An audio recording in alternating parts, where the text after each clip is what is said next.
your concern and also say, even though it is 1,000 acres, which is fairly large, there's still so much more land all around town, and so I'm happy to look at other options for ATVs. But I think that the project meets the test of the public benefit because it will be open to everyone, and hunting, fishing will continue to be allowed, as well as snowmobiling on a designated trail. So, And as I understand it, biking is also, it can be, I'm not saying it's, some can, mountain biking will be one of the yeah, the recreational yeah. allowances after the trail assessments are done and so Sure, forth. So, sure. So yeah. there is biking, there's fishing, there's hunting. That was Yeah. my next question with e-bikes. Is that allowed? Because it doesn't really specify e-bikes. What category does that E-bikes, follow? actually, it does, they there make was a reference to that. specific e-bike I'm situation. sure they fell under the... There's two different e-bikes that they recommend.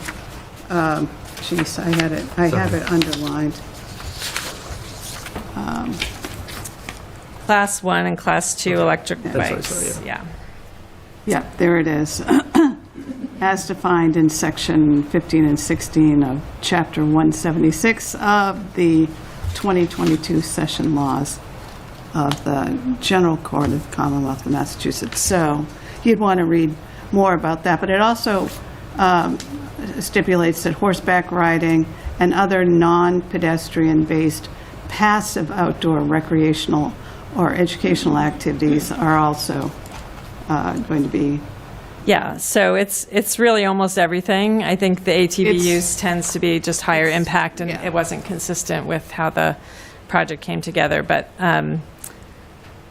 really, we're trying to have a large umbrella here and invite as many people to benefit as possible. And I think the other public benefits are, water quality, wildlife habitat, carbon sequestration. So there's other reasons to support this as well. But So- I do understand your current concern.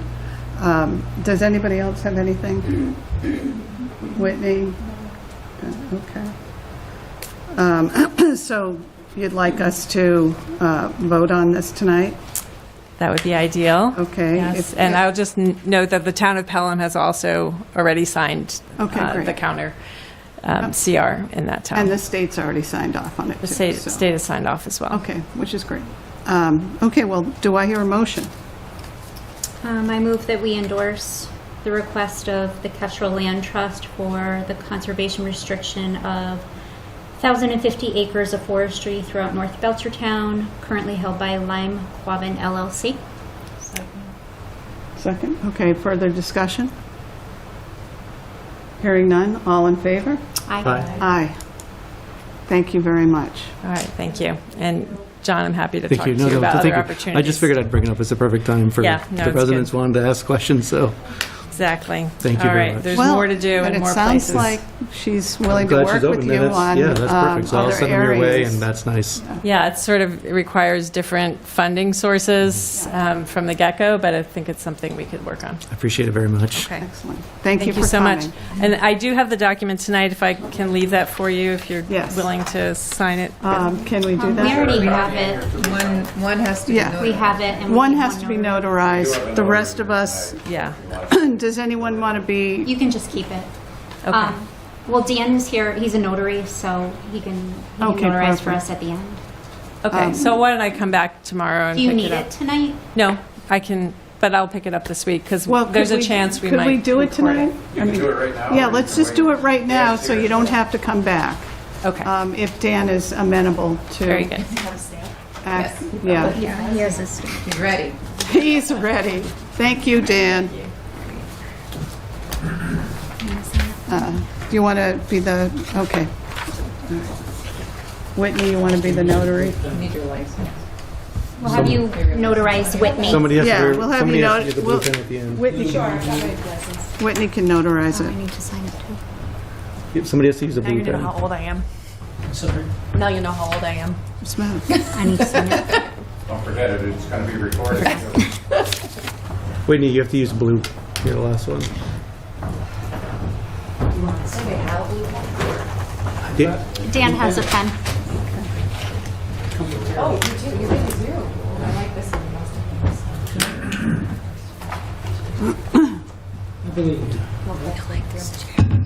Yeah, we got to get fun.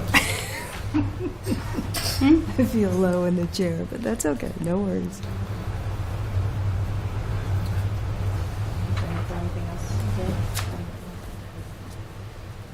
And thank you for the work that you do. I'll be at your event on Thursday.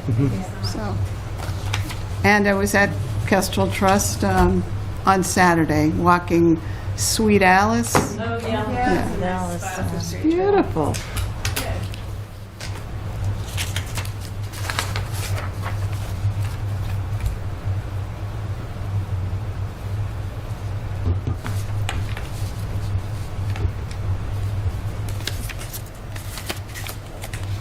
I did just get a text that our my colleague at the trustees is trying to get in, but she didn't get in, so anyway, she meant to be here by Zoom.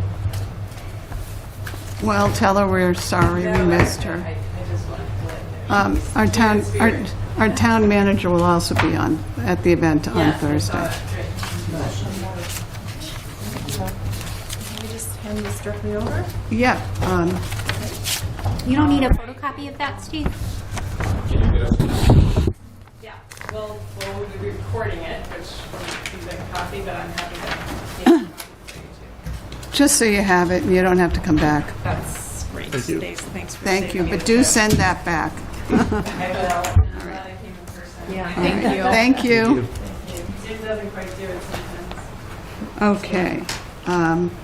With us tonight, we have Gail Grammarosa, Chair of the Opioid Settlement Fund Advisory Committee. And so what can we do for you? Well, thanks everybody for having me. I know I sent a lot of information in advance. Hopefully you had a chance to do it. I'm happy to continue to be the chair of this committee. I guess what I want to do tonight is just give you some few updates, so it might feel like a quick bullet list of various things, and then we have an application that I'm hoping we can talk in more detail about that has some timeliness to it. So just in terms of quick updates, just to make note of the fact that as of January, this committee will have been around for 2 years. So, yeah, 2 years Congratulations. already in January. Was that first meeting. We continue to meet monthly. We're actually talking later this month about maybe stepping up our meeting schedule just because we have some projects that we feel like we want to maybe move along. So if the committee is amenable to that, we might be meeting more frequently. Right now, we're working on the annual report that's due to the state as of November 1st.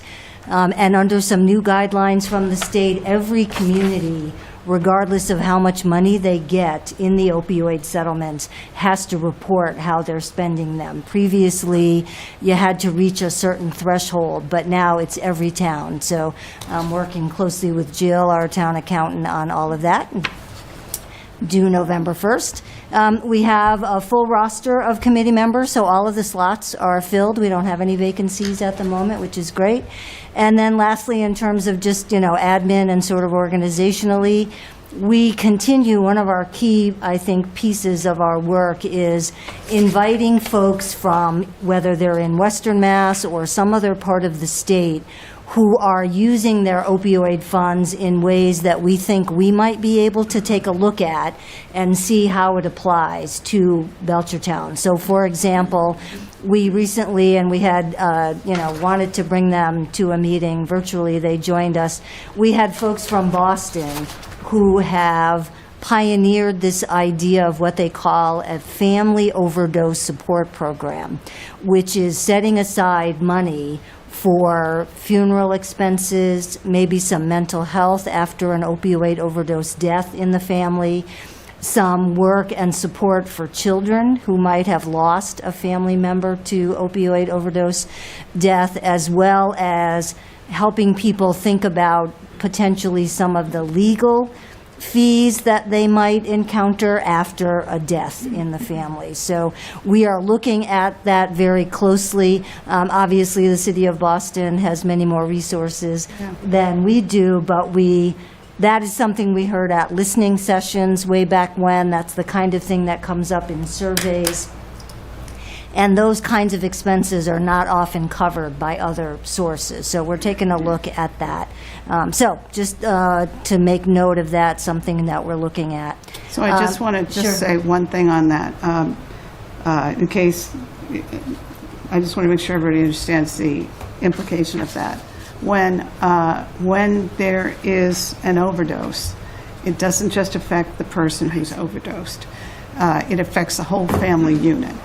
And so that kind of work, and especially the unexpected expenses and the support for siblings and spouses and other, is important. I've been reading about this, so I just want that to be out in the public.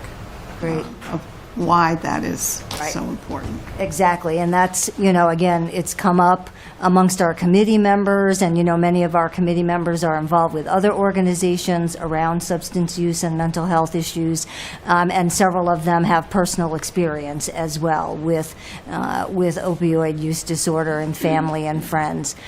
So absolutely, that's part of the reason why the city of Boston, in fact, even before some of the opioid settlement dollars were available, they were trying to figure out how they could fund that kind of program. And they are, in fact, very willing, and we're going to definitely take advantage of the fact that they're willing to consult with other communities. That's why we had them at our meeting. They have come up with all of the guidelines, all of the ways that you can do this so that you have good documentation of it as well as meet needs. At the same time, we're really conscious of the fact that in the aftermath of an opioid overdose, death particularly, the last thing we want is to make the process burdensome. So how do you make that process, and how do you make those funds available? And the Boston folks have a lot of great ideas and have been doing it for a while now. So that's just something that we're looking at. Couple of quick updates, some of which you may already know, but just in terms of some of the things that were approved back in the spring, the last time I was here. Hopefully you had a chance to look at the Jabesh Brook, their after-school program, some of the recommendations that they had for the fact that they had maybe a little bit less attendance by the students than they were hoping for, but that they have some ideas. And if they should come back to our group, we've told them if you want to look at another application, please come back to the committee as they look at that. I did want to also point out, you may have noticed that of their budgeted, their request back in the spring, they've actually returned money to the town because they did not need all of that. So that $16,000 plus might be something we'll talk about when we talk about the current application that's in front of us. So that's what happened with Jabesh Brook and the after-school program. You may know by now already that the Drug-Free Communities grant, if you remember back in the spring, we had this sort of contingency plan. If the federal dollars did not come through, we would have opioid money available for that program, which is a collaboration with the schools and BOAT and other community groups. It's a community-wide prevention program. So they had applied for their federal grant. They and many others are not getting funded at all. In fact, the federal government made a decision not to fund any of the new applicants who would be applying for year one, or like Belchertown, were applying for the second 5-year grants, the year 6 through 10 grant. So none of those applicants are going to be funded based out of a decision coming out of the White House and the Office of National Drug Control Policy. They will be eligible to reapply in probably February or March of next year for a September of 26 start. But at least now, we appreciate the fact that you all approved that contingency plan, so they will not have a gap at all. They will use opioid funds to cover that year and are likely, like I said, to apply probably going forward. One other quick update, there's more money coming. There are 2 additional settlements that are in the works, and Belchertown, I believe, has signed on to both of them. One of them is Purdue Pharma, You might know that name. It's a huge pharmaceutical enterprise, and that's going to be a very large settlement. Our state is going to get quite a large settlement, and then obviously using the formula the state always uses, Belchertown will get that.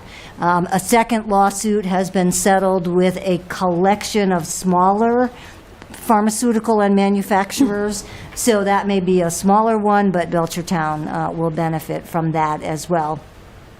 These are additional monies on top of what we already have, going all the way through like 2028, almost now to, so these may go even longer. These may go out to 2030, maybe beyond that, 2020, 2035, whatever.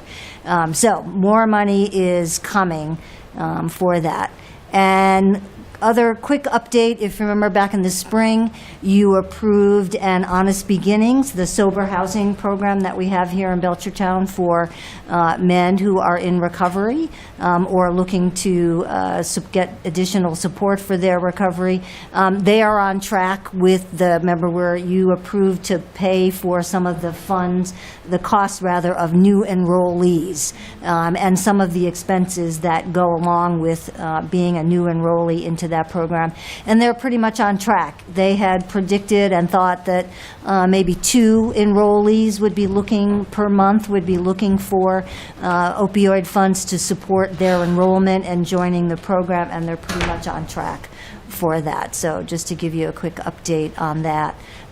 Let me stop there and see if you have any questions. I know that was a lot of bullet points, like I said, and then we can talk about the new application from Honest Beginnings. My only question, Gail, thank Sure. you for coming and always being so thoughtful and explaining everything so well to us. Sure. So I was very interested in the results from the Jabesh Brook project. Yep. And so it does sound like, even though they said it wasn't the numbers they were hoping for, they feel it was a positive program, so they will run it again? That's a really good question. I want to check with the folks there. I know that when they applied for opioid funds, they also said they were looking at other sources of funding. So I'll definitely check with the principal and whatnot, mostly also to let them know that if they want to come back and reapply for opioid funds, whatever other funds they might have.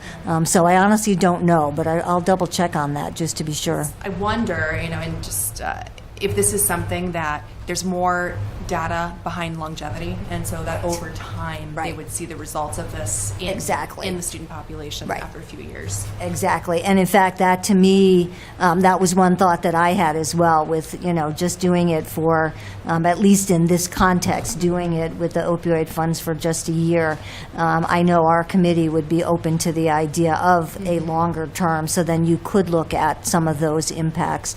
And also to remind ourselves as well that the opioid funds can be used, say, for example, Boat and the schools and whoever wanted to look at making sure they could do that kind of evaluation. You can use these funds to support, Right. the whatever evaluation plan you put in And place. even maybe a longitudinal study. Some kind of study, exactly. Maybe teaming up with a local university, teaming up with other folks in the area. The Quabog Hill Substance Use Alliance that works with a bunch of towns. They're based in the town of Ware, but they deal with a lot of communities, including Belchertown. For example, they have an epidemiologist on staff, so that might be a way to do some kind of longer-term assessment of the impact of that kind of prevention program. On the boat, I don't know if you probably didn't submit this, I think the public school was in our packet, BPS, boat additional information. I read the 113 pages. I'm crazy, I know, sorry. But on page you for doing 44, that. it goes from 125,000 to 1,867,500 dollars. I think it's a typo. On page 44, or there's a lot of money being misused. So I'd like to just get that into the record that it gets fixed. Okay. Sorry, All right, I don't think thank it's, you. maybe it's you or the schools, but it's Yeah. page 44, that additional. Okay. It's a All big right. difference in Great. numbers. Thank you for, as I said, they applied for that 5 years' worth of funding, which is, not, unfortunately, through no fault of their own. Nobody in that application pool is getting funded. But yeah, that would have been for $125,000 a year for 5 years. there have been conversations about whether this program, at the national level will ultimately be a 15-year program, but nothing's been decided just yet. But thank you for pointing that out. Good catch. I don't know if you want to get with Brian, I'm not sure. I have on page 80, you mentioned what the two issues were that you felt were the reasons why you experienced a lower turnout than anticipated. For the after-school program, you mean? Yeah, So- for Jabesh Brook, yep. What, is one, how are you addressing those? Like competing commitments such as sports, family responsibilities, and other extracurricular activities. I'm not sure how you address that, but the one that feels like you might have some work to do to get creative is the second one. Declining engagement over time despite staff efforts to increase attendance through outreach and incentives. So, there could be a whole creative conversation about, well, those tactics didn't work. What tactics might work, and your partners in Boston may have ideas. Other regions might have some ideas. But, to see if you can increase by taking on the weaknesses and making them, strengths. Right. I appreciate that. I think at the end of their report as well, I think they also laid out that they do admit that and thinking about ways to be sure that even prior to offering whatever activities they're proposing, that they get more input from students and families, right? So at that level, so that that what you might be offering is of interest, more interest. And then also thinking about the scheduling concerns. Echo canceling. Sorry, technical, I can stop there if there's a technical. I'm not sure if it's on. I think the echo went up. Yeah, I thought I heard like a who. There was like a who. Was there a noise, coming from up there? No one's commenting.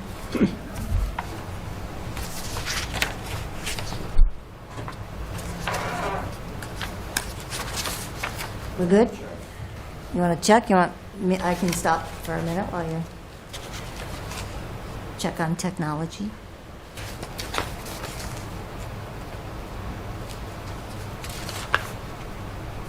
I'm noticing people bouncing on and off the meeting. Should I continue or, Just hold on. okay. I don't know. Terry's on. Can you check with Yeah, Terry? maybe ask Terry.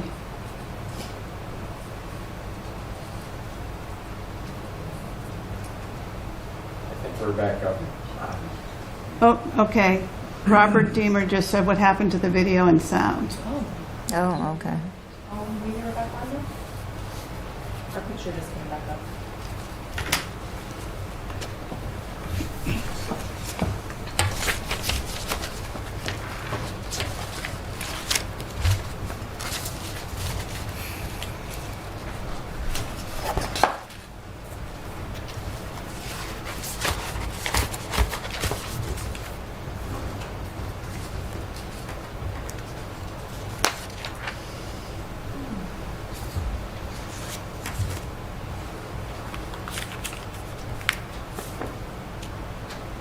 Says there were no Okay. video, no sound.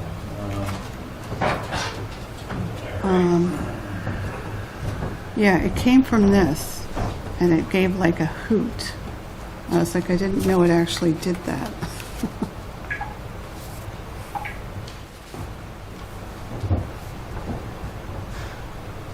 It says that it's reading us.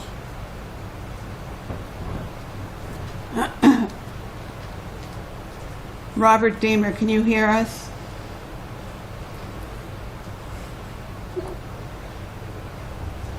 No. How do you know if they're talking to you? Well, if you can hear me. No, sorry. Where did you Beautiful. see that? I don't see anything. I don't know how Oh, you see that. it came up. On the chat? It, like where settings are, it just came up as a message. I'd love to hear his voice. Try to default. You know, Amazon went down today, so. Oh, it's going to sing to us now. Like a lullaby.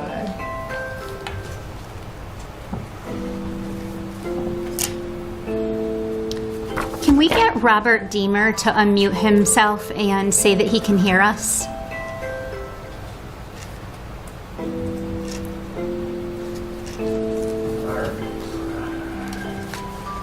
I think you can just click on them. I like the music. Just saying. It's like peaceful. It's like meditation. Really, I think it sounds like an alarm. Oh, it Like, sounds this like is a like the meditation, nice like- way to wake up.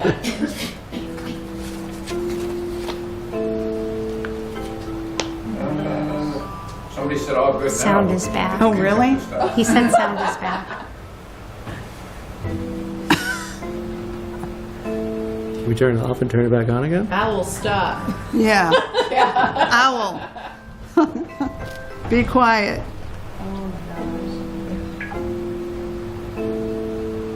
Well, that's not good. Is Why it is a it connection or something? I'm really curious why the thing is singing.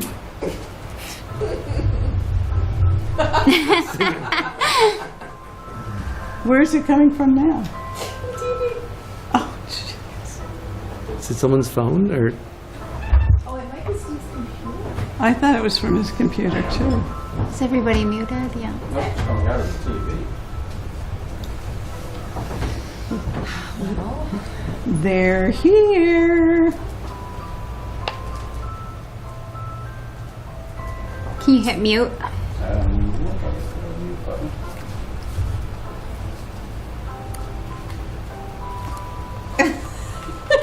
Oh, come on. Is it testing the system? Is that why it's... It said, just then, Speaker. it Would you said like no to activate microphones. echo canceling speaker? It's like we're in a waiting period or something. Oh my god, and there's the boiler. There's the boilers and that. We'll have to like restart the meeting, go back in. What were you going to say? Like Restart the it and meeting. go You know, back I was in. just thinking that like 10 seconds ago. Maybe do we just restart the meeting? We had to do that in a meeting this week. For sound. Does that mean we lose everybody, though? Yeah, they have to get back They'd in. have to come back in, right? Zoning Board of Appeals, sound didn't work.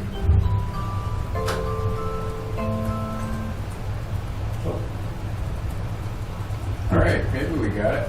Do we get it? Good now. Yeah? Good Yeah. now? Oh, you read that? It says it right there. Good now. Okay. All good again. Yeah. Oh, it said how to fix the singing sound. You reboot it. Okay. I think I did it without rebooting. I think you did it without realizing. Well, I hope everybody enjoyed that musical interlude. Musical interlude. Gail, do you have anything else to add? Or I do. It's a good reminder. Thank you for all the comments and questions. I think what I'll do is invite the folks from Jabesh Brook. We just set our October, we're going to meet a week from today in the morning. We set our October, later October meeting, but I'll have them come maybe to our November or December meeting, just to find out more about what they're thinking, what their experience was with this program, how, if at all, the opioid money might be of interest to them in the future. And then, as you said, Lisa, how are they thinking about, again, regardless of whether it's opioid or other funds, how are they thinking about this kind of program going forward based on what they saw Yeah. while they did this Yeah. program? Great.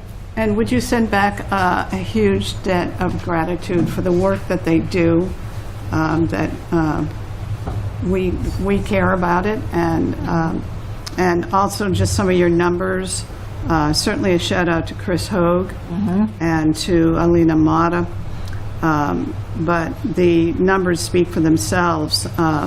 Votes committees went from 18 to 86, which is a 477% increase. I thought that was a funny number. I love it. And 100 nonprofit organization partnerships, as well as several local businesses. That really says something about, you know, the collaboration and just working together that we're doing as a community. So send a thank you. I will, absolutely. Thank you. As you say that, it reminds me that this coming Friday is the beginning of another community collaboration modeled after what the Palmer Library started. So at our local library on a Friday afternoon will just be resources like BOAT and the Recovery Center and Honest Beginnings and other groups. People can just drop in and talk to someone about whatever their concern might be, learning about not only substance use disorder, but also housing, food, other kinds of resources that are in the area, transportation. And Chris is helping to organize all of that, so. That's great. What time is that? I think it's 3 o'clock. And is it every Friday now? It's going to be once a month. Once a month. I'm starting out at least once a month. Might go, you know, might increase in frequency. Palmer started out once a month, and they went to like twice a month, and I think now Palmer might be even there more frequently in their library. And But would that be in the open? Actually, I believe they're going to be in a location where people can have more of a private Privacy. conversation. Yeah, Thank you very exactly. much. Appreciate that. Okay. All right, I know I'm under time crunch here, and you've got a long agenda. Unless there are other questions on any of the updates, the current application that I'm here to speak about tonight is a second application from Honest Beginnings, the sober home that's right here in Belchertown. And they have put in a request for doing some repair work on their driveway. And although it's a different kind of application than maybe has been put in front of you for your consideration before, for a number of reasons, our committee has talked about it, read through the application. As you know, we have 2 board members of Honest Beginnings on our committee who were not involved with the vote, but the rest of the committee supported this application, particularly law enforcement. Our law enforcement representative, Neil Lozier, talked about the issues of safety, good maintenance of the grounds. I guess our rationales for supporting this, remember that they are certified by the statewide organization that's called the Mass Sober Homes Association of Sober Housing. So keeping your building and grounds in good working order is a part of that. Also, based on the application and in talking with the staff there, particularly Nick, thinking about, you know, obviously they're in a neighborhood, they want to be sure that they're being good neighbors, and some of the concern about their driveway, they want to be sure is not affecting their neighbors. Last but not least, just to be sure that we were on solid ground, we double-checked around the statewide guidelines, and doing this kind of capital expenditure, particularly for existing services around maintenance of access to particularly treatment and recovery programs, is directly listed in the statewide guidelines. So I just wanted to double check that myself because, again, this is a somewhat different kind of application that we have had before us. But we feel like this is a crucial resource in our community. You have supported them for getting people enrolled in the program. So our committee voted unanimously to be supportive of this and to bring it to you for your consideration. Okay. Questions, comments, thoughts? Comment. Sure. So for me, I appreciate that that Nick went out and got a quote from a Belchertown business. But I think it's really important that we are getting more than just one quote for things if they're going to be using, you know, town money, grant money. So I would like to see him go out and get a second quote. Okay. I will say as well that, in fact, right after the committee met, happened to run into Steve in the building, and we were having that conversation because it came up at our committee as well, based on, again, this being somewhat different kind of application. You know, did we need to get additional bids? Obviously, they're not a town department. So I had mentioned that and in my conversation via email with Nick. So if that's the consensus of the select board, we could certainly go back to them and look for additional requests, additional estimates or bids. Steve, is there any kind of, because I know for certain things, if it's within the town, if it's over, 10,000, it's got to go out for, but that necessarily wouldn't be the case in this situation, right? That's correct. Okay. So the conversation that I had with Gail was that it would be best practice to get more quotes. Okay, but not I encourage her to required, follow even though it's through a with town the- commit, okay. Well, you can make it a requirement. But I encourage her to come in with the application because we at least know what the worst case number is. Well, I shouldn't say we have one bid, so Right. it would fulfill the grant. If we get second and third bids and they're higher than this amount, then we go with the one that you have. Sure. If they're lower, then the money comes back to, I mean, isn't standard practice 3? that would be under municipal guidelines. Yeah, but shouldn't we follow, I mean, I don't care. I agree that we need to get at least more than one. But, I guess I'd be worried now that the number is public, like someone could come under and outbid somebody. It should be almost like a sealed bid process and for we the want to future. avoid favoritism, you know? I mean, I personally, but I'd go with 3. I recall we had this conversation in a session about bids, didn't we? Yeah. And I can't, for a reason, 10,000's in my mind, but is it 3? Is that what we recall? Yeah, there were, we Right, had to have if they're 3 municipal, 3 right, yeah, quotes. 3 quotes for There's under a an municipal amount, though. guideline. From 10 to 10. 50,000. Yes. Yeah. Exactly. See, you were right. Okay, great. But I just think it's good practice because if that's what we're doing, Yeah. you know, in government, maybe that's a good thing to adopt. I know with he's this. trying to get this done before it starts to snow. So, if I don't know how you all feel, but I would be okay with him only getting the one bid this time. But I mean, he's made more than one application for the funds, so I would just want to see in the future, whatever else he applies for, that he's getting more than one quote going forward.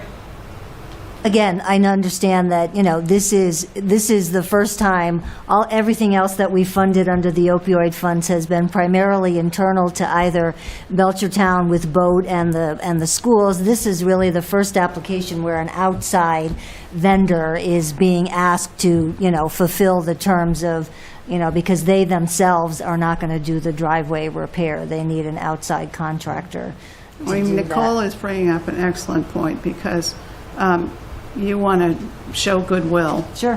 always. And, you know, it's like, why did they pick him? You know, I could have done it, you know. And so it's just, it's good PR and Okay. it's just the right thing to do. Yeah. So are we looking, should I get back in touch with folks there for 1 or 2? What's the consensus of the group? And Steve, if you have for this recommendations? Do you one- want to let it fly or do you want to let it slide this time around? That's what I was thinking. We And can, then require it going forward? I think we got to set a standard and hold to that standard. If you said you mentioned it last time, No, it was several No, meetings that ago. was- that was something different. Spring, perhaps, yeah. can you come back? When's the next meeting? November? Right, we have, yeah, when's your, We've got full agendas too. right, Yeah, we have, next meeting's in 2 weeks, on November 3rd, but I think you're going to miss your window of opportunity. I mean, I agree. to get the I work done, agree you with mean, you, Steve? John. Yeah. Like, let's set a, here's what we're going to do. But, you know, I think because of timing, Is he on? We you do know? Do we too. know if Nick is on? I didn't see him, I was looking earlier. I have one more comment on this. It'd be nice to have pictures in the future since we're doing projects. It'd be nice to show for the Good public, point. like, Yep, how the okay. road's destroyed. I mean, I've drove out there, whatever you want to say, and checked it out and saw the damages, but it'd be nice for the public to see this in their Okay. reference, so we're not just Good paving point. some parking lot Yep, if that makes Is sense. it It a needs need? it, yeah. yep, yep. I'm not disagreeing with it, so I just want the No, public that's to a, know. that's a good point, John, actually, for, for this or any other applicant, that might be looking at something that's more of a buildings and grounds kind of project. A photo always is And helpful. if you're going down that route and you want to show the good work that you're doing, then if you could, snapshot some of the data. I don't think you can snapshot the programs, but you might be able to snapshot the instructor,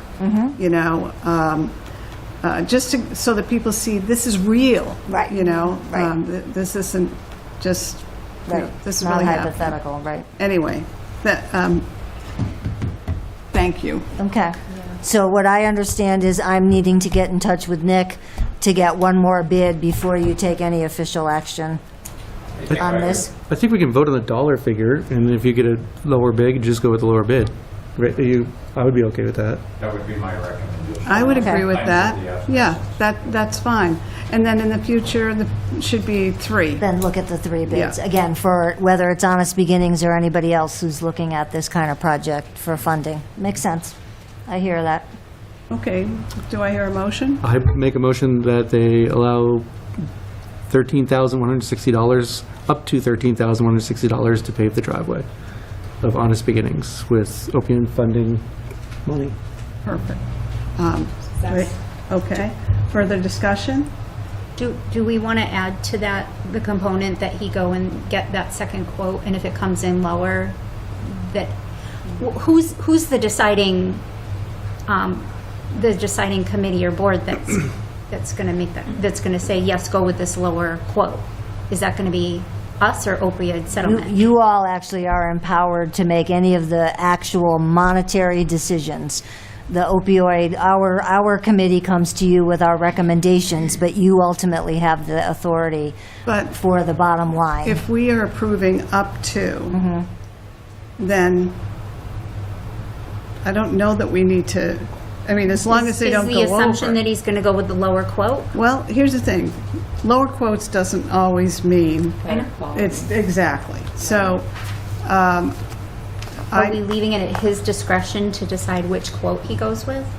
He applied for the grant. They're recommending the grant. We're deciding yes or no, right? Like, that's Yeah. how this is working? Yep. Steve, what would you say? I think my review of the application, I thought the cost was fairly reasonable. It might shave a little off, but I don't think we're going to see a significant. I don't either. I would move ahead with the motion that's on the floor. Yeah, that's what I'm thinking. The opioid committee has a proven track record of returning funds when they're not used. So, And they want to see this work, and I so. Mm-hmm. think they can manage this perfectly fine. They can ask the recipient of the grant for the second quote, and monitor the work, and Yeah. return any funds that are available. That's why we That's empower them right. to manage these funds. I totally agree with that, but I might be, anybody in disagreement? No, Are you okay? I'm okay. All right. So a motion has been made and seconded. Any other further discussion? Hearing none. All in favor? Aye. Great. Thank you. Thank you very much. Thank you for all your time and your support of all of this, and I'll get in touch with the Honest Beginnings folks. Perfect. Preview of coming attractions. Too late for our meeting this month, but another application has come in with respect to boat and some of the youth work that they're doing. So we'll bring Okay. that to your attention in the come near back. future. Let us know what's happening. All right, great. Thank you. Thank All right, you. thank you. Okay, Cliff McCarthy is up next for a continued discussion on the governor's plan to bring back nuclear power back to Massachusetts. Hi, Hi. thank you for having me back. Somewhere in your packets, I think, is draft language for a letter that I'm hoping that you'll sign to our state representatives.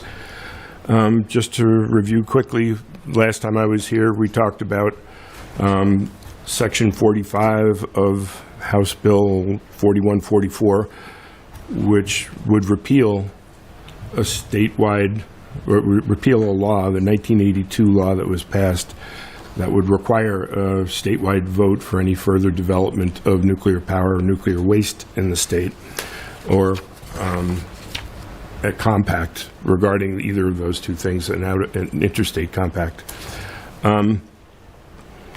The governor has decided that she wants to repeal that bill so she can proceed more easily with a plan for reinstituting nuclear power plants across the state. But I'm really not here to get into an extended argument about the pros and cons of nuclear power. There's a lot to be said on both sides of that issue, but I think it's really important that we not lose the democratic process, that we not lose the ability to weigh in and decide this issue, and have a conversation that's based in fact, and to be transparent about what's going on. So this bill is before the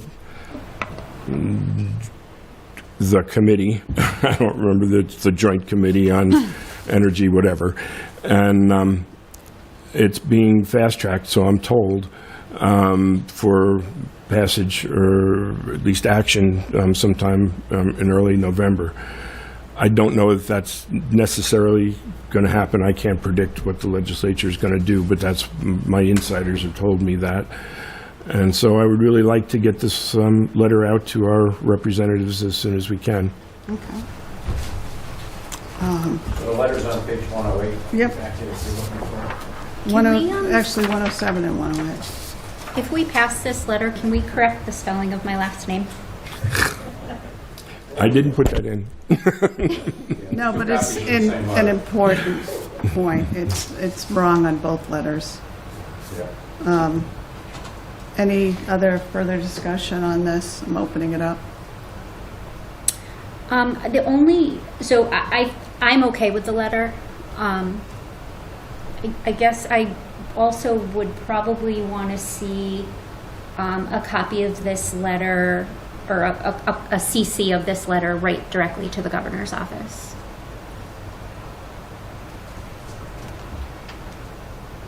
Can we do that? I mean, I don't have a problem with that.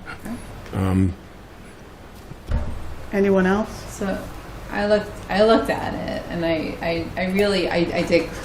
tried to educate myself on this whole issue.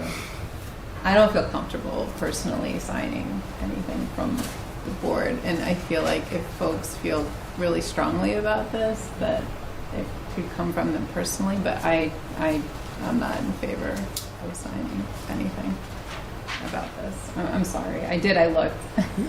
I looked at it. What is your reservation, if you don't mind me asking? I think that some of the stuff that's happening at the federal level, and the concepts of trying to get some energy, and I know there's reservations about, I know you said this isn't really about nuclear energy, but I think the fact that the administration is working with researchers at UMass Lowell and MIT, and I think that other nations are looking at nuclear as the future, and I think nuclear actually might be the future, and I think even our current federal administration is looking at it. So that's my opinion. Don't you think we should have a right to hear the arguments for and against? Yeah, I mean, there's stuff out there, so, and I couldn't really find a lot of information against it either. Like, I know I did read the articles that you had. We kind of put this to bed 40 years ago and didn't think we'd have to be refighting this battle. But I hear you, but I think 40 years ago was a different environment, and I think it's a different environment now. So that's just my opinion. Okay. But I'm not in favor. Whitney? I am of a similar mindset. We did not discuss this. I also feel that, at least what I have heard, and I don't understand much, is that nuclear may be the future of clean energy. And I also, at a policy standpoint, we as a board have not discussed how we are going to handle letters like this, because we are getting requests to sign policy statements and our opinions and our positions on things. So I think it's fine for anyone on this board to sign as an individual. I would not want to sign as a board. Okay. Let me just reiterate the point that there's room for people who believe that nuclear power is a way to go. This is asking that we have that discussion, that we put it out there, we get to see what the plan is and can discuss that. There's plenty of uncertainty and a lot of questions that need to be answered that haven't been answered by what we can see from the federal government's plan and what the governor's plan is. But part of the problem is we're not seeing it. She's trying to do this, repeal of this bill. It was very sneaky. But the discussion of her plan has got to be above words, and we've got to have that discussion. I welcome that. I'm not running from that. I'm not asking you all to make a commitment about our energy use. But let's see what it is. Let's see how it will impact Belchertown, how it would impact Western Mass, and how it would impact the state and maybe New England. These are bigger questions than just how much energy can we produce. But you're entitled to do what you want. Yeah, for me, this isn't about nuclear power, because I told you this before. I don't feel one way or the other. I don't have an opinion. I'm not educated enough on it. Mm-hmm. This is about basically ignoring a referendum that took place and not bringing it back to the residents of Massachusetts to hear both sides of the story and make a decision on it again. That's my problem with this, is that she's basically just pushing aside this referendum and saying, this is what I want to do. And that's what my problem is with it. And that's why I do support the letter. That's where I'm going. John? I agree with Nicole, and I agree with Jen, too. I mean, I don't think it should be a personal matter for each of us to sign. I would sign the letter, just as the school recently put out a physical crisis letter to all. It was our choice to sign on as individual board members. It came across from the MTA. A couple of us signed on, a couple of us didn't. It should be an individual request in my eyes. I agree with that part of it, so that's where I stand. I think we want to sign it. We should sign it individually, not as a board. And if we sign it individually, are we signing as a select board member or as a resident of Belchertown? I mean, you could sign it. You can sign as You're elected, both, yeah. You're a select board member. I'm happy to sign it. If you want to email it to me, I'm happy to sign as select board member. Do you agree with that? Do I need to get you another letter, or is the one that you have in your packet? Well, this one has all of our that signatures has all the on signatures it. on it. Okay. How I feel about this is not much different than I felt the first time you came in. There's the federal regulations against nuclear power are still good. They're not good. There never were. I'm saying that there's nothing in it that says let's abolish the federal restrictions against nuclear power. And I trust that if the regulations are in place, that I know we had this conversation, but Let me just tell you a couple of things about that. Okay. One is the Trump administration has very clearly indicated that they have a preference for nuclear power and are moving in that direction. Donald Trump has gutted the NRC, the Nuclear Regulatory Commission, and taken off, not that it was ever fair or regulatory to begin with, but he's taken off all the moderate people and put his own people on the commission just recently. There's no chance that they're going to do any kind of regulatory oversight. The body has never been very good at doing that to begin with, but that's not what they see their job as now. They see their job as promoting nuclear power, and they're doing away with regulations that were put in place to protect the safety and well-being of people, and they're actively trying to undermine those things in order to facilitate the move towards nuclear power. So you weigh that as you will. I don't trust that the federal regulations are going to be there at all. But This is Massachusetts, different, but I don't know that the federal regulations are something you can rely on. I think one thing that came up is that we can all write our own. Yeah, of course. And if that's what we desire to do, we can do that. And we can use our titles, you know, so you would have that support. Okay. Well, whatever you do is more than is not being Okay. done, so All right. I appreciate that. Well, do I hear a motion? Do we need a I don't think we need one. Oh, we don't need one on this? Okay. I also just wanted to add, thank you for bringing this to our attention. I actually wasn't very familiar with this, and I still have much to learn, but I appreciate you even informing us and informing everyone. Well, thank you. I think you should be paying, everybody should be paying more attention to this, and it's going to come up again. So Nicole, you want me to Yeah, get you a just letter? send me an email. Lisa, do you want a letter? Yes. I will send those. John, Sure. do you want a letter Yeah. or not? Yes. Yes? Okay. I will get those to you as soon as I can.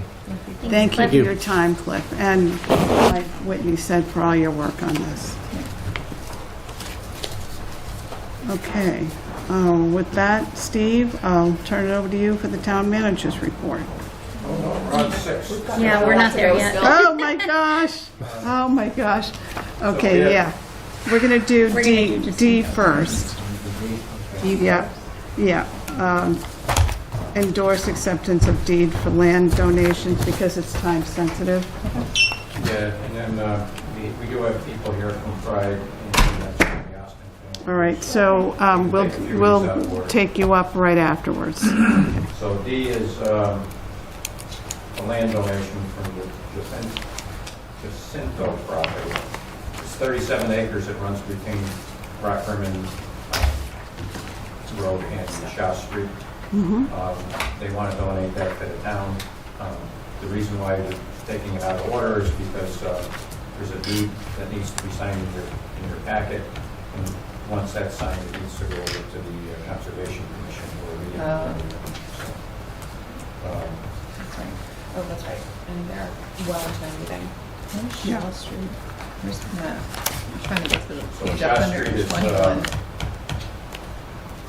Rock Rimmon and Shaw kind of make a triangle between, Granby and Ludlow. yeah. When you come to the end of Rock Rimmon, Jen, and you go up towards your house, Yeah. if you go left, Shaw Street is down there. South of Grand. Yeah. Off of Granby. It's like a little piece of Makes a pie. triangle with Granby and Ludlow. One of our old select board members lives on that road, Oh, really? Mr. Grosso. Yeah. So There's a bunch of farmland over there. Got it. this is, I've noticed, I don't know if anybody else noticed, this is their second donation this year Yep. of land. So, I'm just saying, just making a comment that we had this earlier this year from the same family. I think land that was nearby. I would like to see if we accept this, a thank you letter from Select Board and Conservation Office to the Jacinto family. Do we do thank yous just as a matter of course for when residents donate land? We should. We should. Well, I think I asked you to on the last round of donations. I'm hoping it got done. Well, there's various reasons for donations. Sometimes they do that rather than go through the tax title. Yeah. Yeah. There's reasons, sometimes we do, sometimes. I think a thank you is still appropriate, Yeah, though. I think so. I need to look at them now. Maybe not for tax purposes, Not really remembering either. if but- they're losing their, Oh, if they're losing If it. they're No, no, no, no, losing no. it. But that's not what this Yeah. is. No, This no, is- no, no. This is not that. no, We can send one once a year. yeah. Yeah. But, does that have to be an agenda item to say, how to appreciate people for No. what they give? Can we do that? Yes, we can send Just them. make that as a matter of And we course? say nice things to people Yeah. already. Sometimes, Yeah. not just bills, not Occasionally. just tax bills. So yeah. But yeah, and, have it come from the town manager and the select board. I just was want gonna say to, I just want to Select comment Board that, and Conservation. Yeah. I want to comment, it's not Yes. free, there is a dollar payment, so I just want to, $1, I just want to make sure I that's know. on the record that it's not. Yeah, There it is a says it. dollar figure, so, Yeah, well, I mean, you have to. A whole it's down dollar. the street from us, yeah. There's not much you can buy for a whole It's, I dollar. mean, publicly, it's down the street from me, but it doesn't affect me either, so I want to put that as a comment out Far there. away. Okay, so what do we need to do on that? You Anything? need to vote to endorse it, and Okay, then sign it in presence of a notary. One person is to sign Okay. in presence of a notary. We have here tonight. We sure do. okay. May I ask one more question, just out of Yes. curiosity? Would this be zoned as residential or commercial? Residential. Residential, yeah, agriculture, residential. I think it's Ag A. Yeah. What's ag A? Yeah, this is open space, I guess I should Oh, have just said ag. that, but in the interest of time. Okay, It's being accepted as open space. It's not property that we would sell in the future. It's large tracts of property are wildlife habitat, so we try to maintain those as open space for passive recreation. so it would not be, there'd be no buildings on it. Right. Yeah, that's what I thought. Okay. Well, okay, so do I hear a motion? I move that we accept with gratitude the deed for land donation from Joseph A. Jacinto for approximately 37 acres on Rock Rimmon Road as described in the enclosed quitclaim deed. Second. Like the cost. Further of $1. discussion? For consideration of $1. Okay, I just want to put that in because people might. if it- okay, that's right. We know people. Okay, all in favor? Aye. Aye. Okay. Dan, can you help us with a notary on this? Dan, we're putting you to work tonight. Driver's license? You want to do it again, Whitney, where you I can, unless sign? somebody else wants Okay. to have the honors.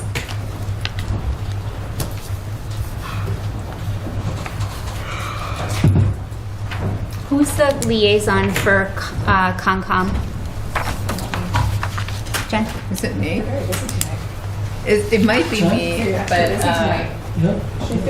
I never go because their meetings are the same time as ours, so I have no idea. Where are they? Are they in the auditorium right now, No, Steve? they're, Yeah. I mean, we can even take a collection and do a donation. oh, I have this one.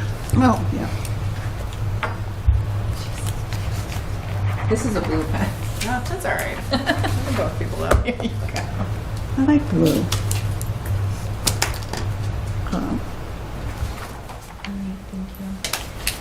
Okay. Can we move to the next item? Is that okay with you, Whitney? Who's bringing that over to them? Is it okay we can move on to I the haven't next heard it. I item? just sent them a message. Oh, okay. Okay. So they're going to come get it from us. I'm hoping. Okay, so ABCC's application.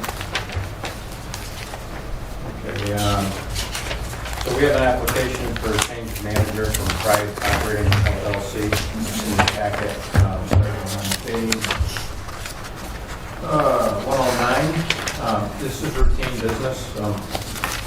More often than not, when we have local businesses in town, liquor license recently changed the manager. Manager on the liquor license is not that person. We have to amend the license. So we'll need you to vote to approve the application tonight and sign where indicated on the license application, which will go back to the ABCC for approval. So in this case, there's nothing out of line here. Pride store here in Belchertown has not had any issues with non-compliance for alcohol sales. So I would wholeheartedly recommend that we endorse this. I make a motion, we approve the application presented from Pride LLC. Is there a second? Did you second?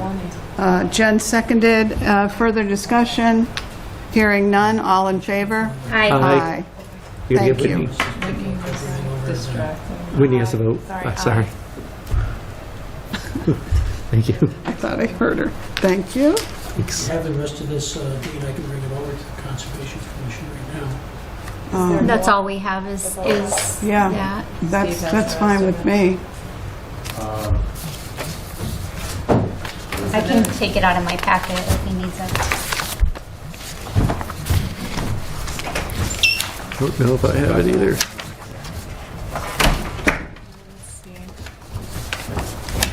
Oh, actually, Oh, here, Dan.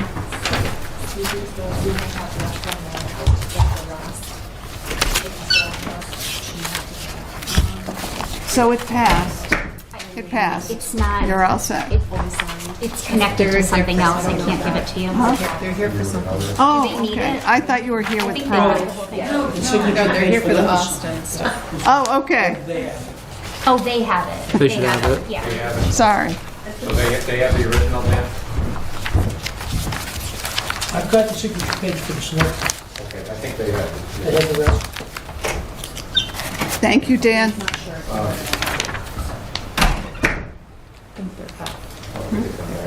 Yes.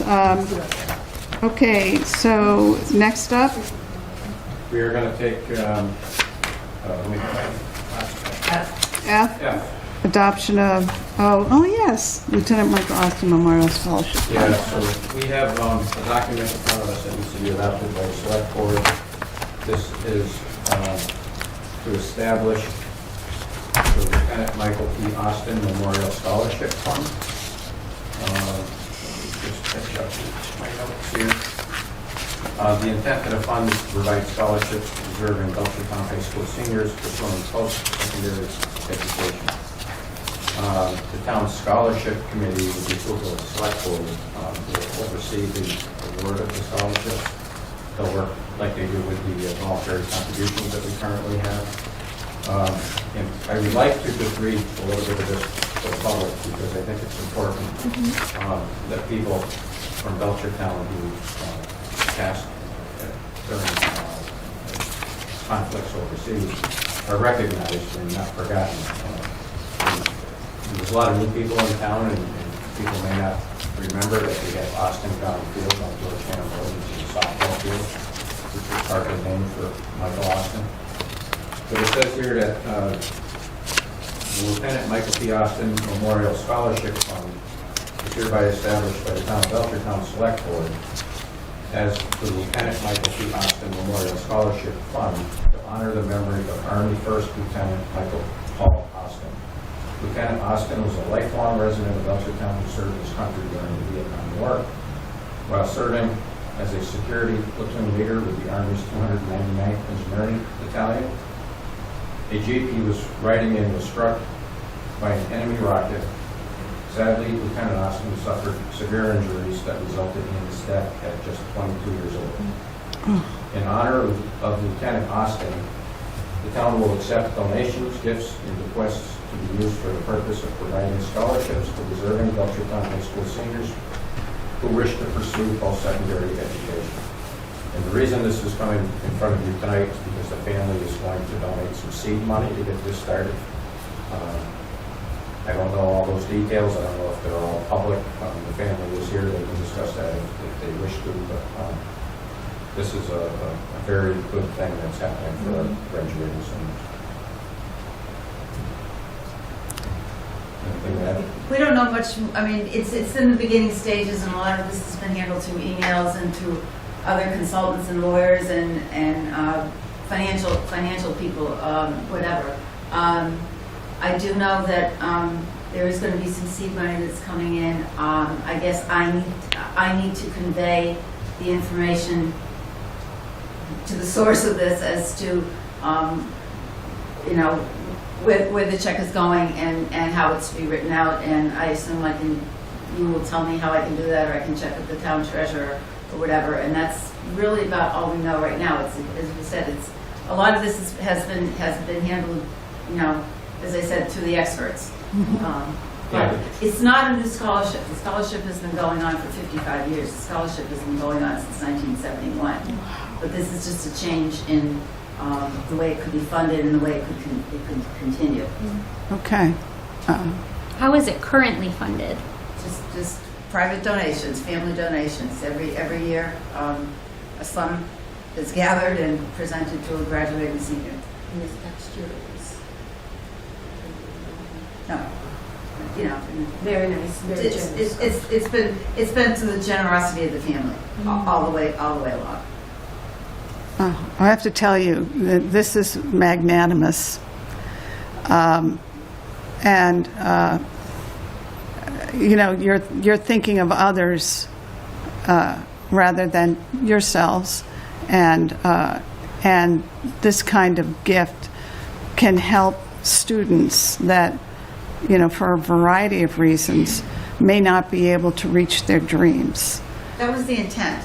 The intent was started by my parents, and it was intended for somewhere where there was a strong need, so that it would really make a difference and allow some student maybe to go to school who couldn't, or at least help the student out with whatever we could offer. I ran a charitable family foundation in Boston, the Rappaport Family Foundation, and so I'm very familiar with the experts and also what different family members may want, and coming together under a shared mission and doing something like this is a gift to the town. Is not saying it the way I want to. It's just, it's really providing hope. And especially in these days, it's really nice to see, families step forward in such, a leadership way. So thank you. Any questions? I only have one question. It says Belchertown High School senior. Is that just a town policy versus can it be any Belchertown senior resident? Like, we have kids that go to Pathfinder that are seniors too that grew up in this town and people donate? No, I'm saying. Okay, I'm just want to make sure. I'm only part of the committee and, not part of the final, and, but I'm saying Belchertown because that was the school he attended. Sure. And that was the school where he played baseball, which is how the baseball field was named for him, and Roger got the other casualty. So my preference would be Belchertown High School senior, and in talking to those of us who have contributed to the scholarship in the past few years, I think that was our frame of mind, that we were all thinking. And we've talked with the guidance counselor down there, we've talked with the town treasurer, we've been trying to get this going for several years and just didn't know what direction. No. And Sean, a cousin who spearheaded this, is in Texas, so he's done a lot of the legwork, through the emails and so forth. But in all of those, my understanding was just Belchertown High School. Appreciate that. Sean did review Okay. this, and he's been working directly with the town attorney. I think he tried to send me that, but I didn't get that link. That was a beautiful explanation. I assume that they did some research into all the, numbers and so forth. Any other? As a veteran of this committee, I would like to take the honor of adopting this scholarship in name of Lieutenant Michael P. Austin Memorial Scholarship Fund. Second. Further discussion? I have one. Are there any, are there restrictions to who this goes to? I'm not sure that has been Hammered out? That has Okay. been hammered out. Yeah, As I said, the family has always been the determining factor. We have received names and resumes and applications from the high school seniors. okay, And we have reviewed them and tried to choose the candidate that we think was best suited for it. okay, Whether the criteria will change, I don't know. As I said, need was number one, so that it didn't have to go to a student who was getting nothing because there are so many scholarships now. But in looking at all the applicants, where was it going to make the most difference, and where was it really going to maybe appreciate isn't the right word, but certainly where would it make the most impact, I guess. Okay. okay. Thank you. All in favor? Aye. Aye. Thank you again. So my question is, do I need to get some information back to Sean? So do I talk to the town treasurer? Yeah, town treasurer and town attorney. Sean's been emailing Paul, Right. and I'd be happy to help you with that. Yeah, I emailed him today, let him know that we were coming, and wish I could be there to attend.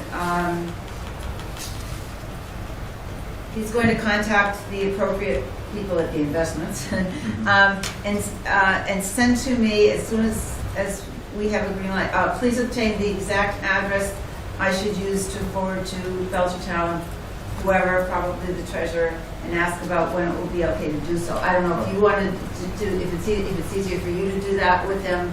I mean, you know, you can just touch base with him tomorrow and tell him that it was all, you know, approved. I think, can you just read me, my only thing is, I think we wanted to say, I don't know if it's going to be Lieutenant Michael or First Lieutenant. But the First Lieutenant is in there somewhere. It's just important to us that that is included somewhere in the... It is. It is. So there is hereby established by the Town of Belchertown Select Board the Lieutenant Michael P. Austin Memorial Scholarship Fund to honor the memory of Army First Lieutenant Michael Paul Austin. Okay. All right. So I'm going to, I'll probably just email him tomorrow, but I mean, I guess I'll leave that to you because it seems to eliminate a step. Then you can just talk directly to... Absolutely. I have two additional things very quickly, and that is, these are public meetings. As such, the public will know about this. Would it be okay with the family if an article went out to the local press saying that talks about your generosity and, you know, what you're trying to do, either now or when you've got it all put together, just as an announcement? It's fine with me. You know, it gets the word out. We also, I know it's a small thing, but Steve was mentioning, you know, many people, if they're new to the town, don't know the history, don't know the boys who, you know.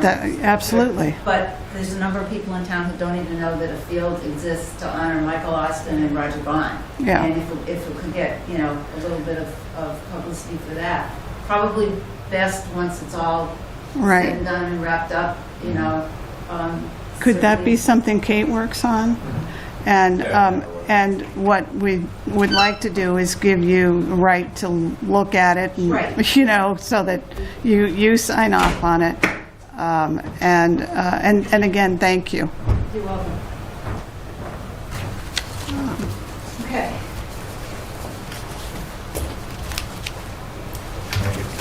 Thank you for moving us up on your agenda. Yeah, no, thank you for coming. Thank you, nice to see you. For your patience. Thanks so much. We should have brought you a double hamburger.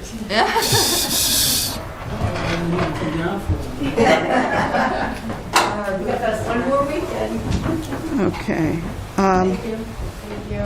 Steve, where are we? We did a... Mass dash B. 9. Okay, we're on B, that's right. I got Okay, we have a site plan application for a maintenance building at 978 Federal Street. That is a gravel bank that's been in operation for 30 years or more. The building is 62 by 60. It's approximately 150 feet from the property line. And I don't believe it'll even be visible from the street, but, you know, there may be a little bit of street view. I don't have any concerns with it. I think I would just simply remand it back to the planning board. I only had one comment. On the sheet that was presented to us, you can't even read it. Is that how it came across, or was that... I just wish they would come in, Yeah. like, nice... About this one? Yeah, like, so that's my, I mean, it's hard for me to make I mean, I'm fine with this, but it's hard to make a decision if this was a pressing issue, because it's like, especially a public document, like, should have been clearer, if that We makes have a sense. better copy. Okay. If you want to look at it. I think that's... Sorry. Yeah. Thank you. I just wanted to make sure there was a, See this That also. we Yeah, know that- what the we're other saying, yeah. yeah. The other page. The application page. Yeah, I just want to make sure it didn't come in like that, that's all. Oh, no. The zoning Okay. district's okay. That Okay. was okay. Yeah, it's... That was my only It's real comment. light. Whoever printed this to fill out... Yours is a little better. Really... Well, you know, it probably was running out of ink, and I am picky, but it's just, it's a public document, and I think it's nice that the public can read. It's down to... Like, we're not trying to push something through that's not, Right, okay, that's good. It's fine. sorry.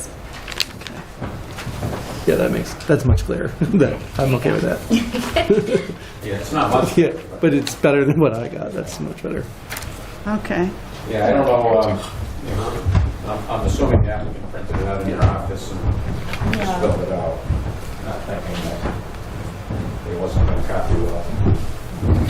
Okay, so we okay with remanding it back? Do we need to make a motion? Yes. I move that we remand the site plan application for the erection of a maintenance building from 978 Federal Street LLC back to the planning board. Second? Further discussion?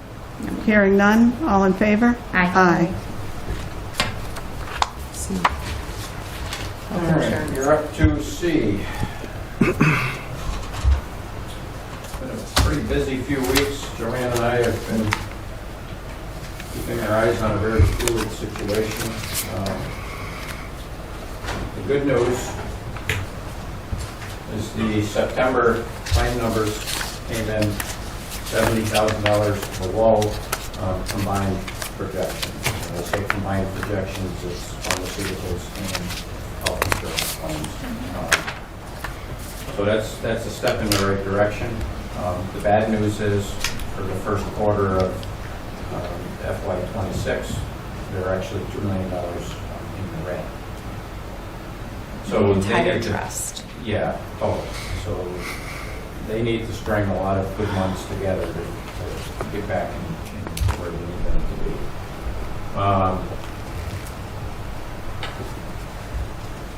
October 1st was the implementation of the new rates, with 20% increase. So that should help with their revenue. They also eliminated the coverage for the GLP-1 drugs, which should help with their expenses. Right now, they expect to be receiving $9.8 million in monthly revenue. They currently have $1.6 million in reserves, so they're a very tight. Yeah. So this is a very, very fluid situation. So what have we been doing? Joanne has the recent claim data. She received that early last week. She's working with a broker to get a bid together to go out and test the market.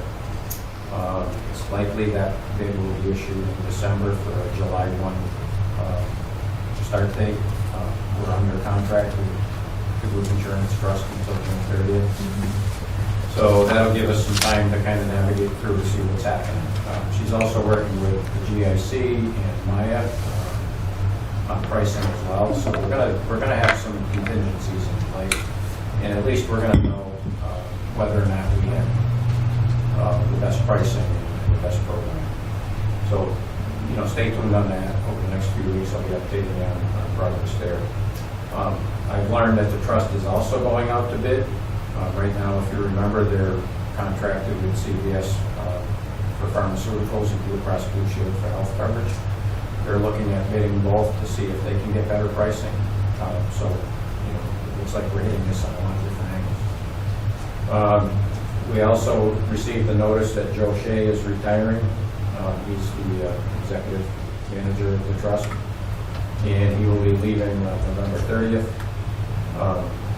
The executive committee is going to be meeting with, I believe, a consultant while they search for a replacement.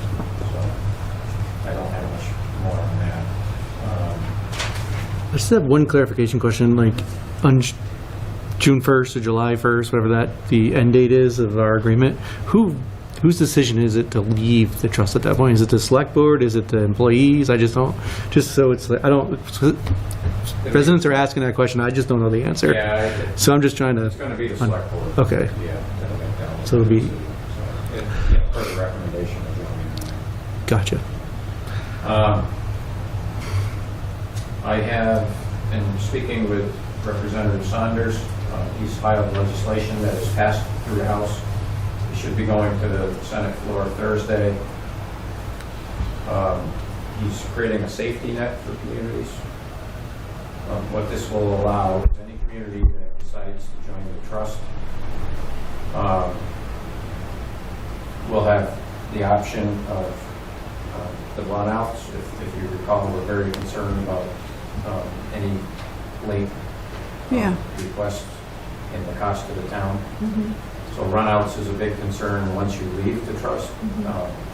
And in addition to that, communities that are struggling to fund the 20% deficit and any future increases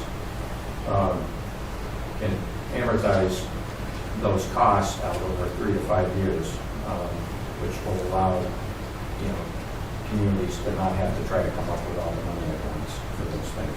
So basically, it's money that we would owe, but we wouldn't have to pay if we could come up with a better plan rather than try to make cuts and cover it all in 1 year. We're lucky because we, the cooperation of the Select Board, School Committee, and Finance Committee, and Town Accountant, we were able to identify all the funding sources we needed to cover a deficit. But some towns are struggling, and this will give them a little bit of a safety net. But it does come at the cost of leaving the trust, because it's not a bailout, it's a safety net. So I would expect that to pass. I think it's a good thing that Aaron is doing that for all the communities, because we could find ourselves, if the trust folded overnight, looking at a lot of late payouts, and where would we find that money? So we're also monitoring that. On the 17th, Friday the 17th, the executive committee met at 4 o'clock. A couple of announcements there. Again, 1.6 million in reserves, 9.8 million in monthly revenue, the GLP-1 drugs being eliminated, and they expect by the end of the fiscal year to have approximately 3.9 million in reserves based on current projections. So they're going to start growing those reserves. That's far from where we need to be. Their goal was 3 months worth of reserves, which would put them into the 27. Too low. Right. But that would be 27 million. And realistically, they should have 6 months, which would be almost 60 million. So they have a long ways to go. But right now, we at least have September behind us, and we'll see what October numbers come in at. I have a question. So I was in that meeting last week. I don't ever remember them saying anything about being 2 million in the red. Was that discussed in the executive session instead? No, that's that wasn't discussed in the meeting. That's Okay. listening to what they said about the last 3 or 4 months. Okay, because a couple things. So first of all, are executive sessions public? Can we attend those? Yeah. Meeting, I joined. They're public, yes. Okay. Yes. All right. You don't have to be an executive committee. Okay. So They're I not definitely executive would. session Can you send me meetings. those invites going forward? Yeah, I can have joined. Because that 2 million you just brought up is brand new news to me. Well, that's my math. Oh, that's your, okay. Does that take into consideration the 600,000 a month that we're going to be saving by people not filling their Oh, that's- GLP-1 prescriptions? That's the existing short, Okay, that's existing what they lost on. got you. So they're going to recover a little The bit. first quarter of the fiscal year.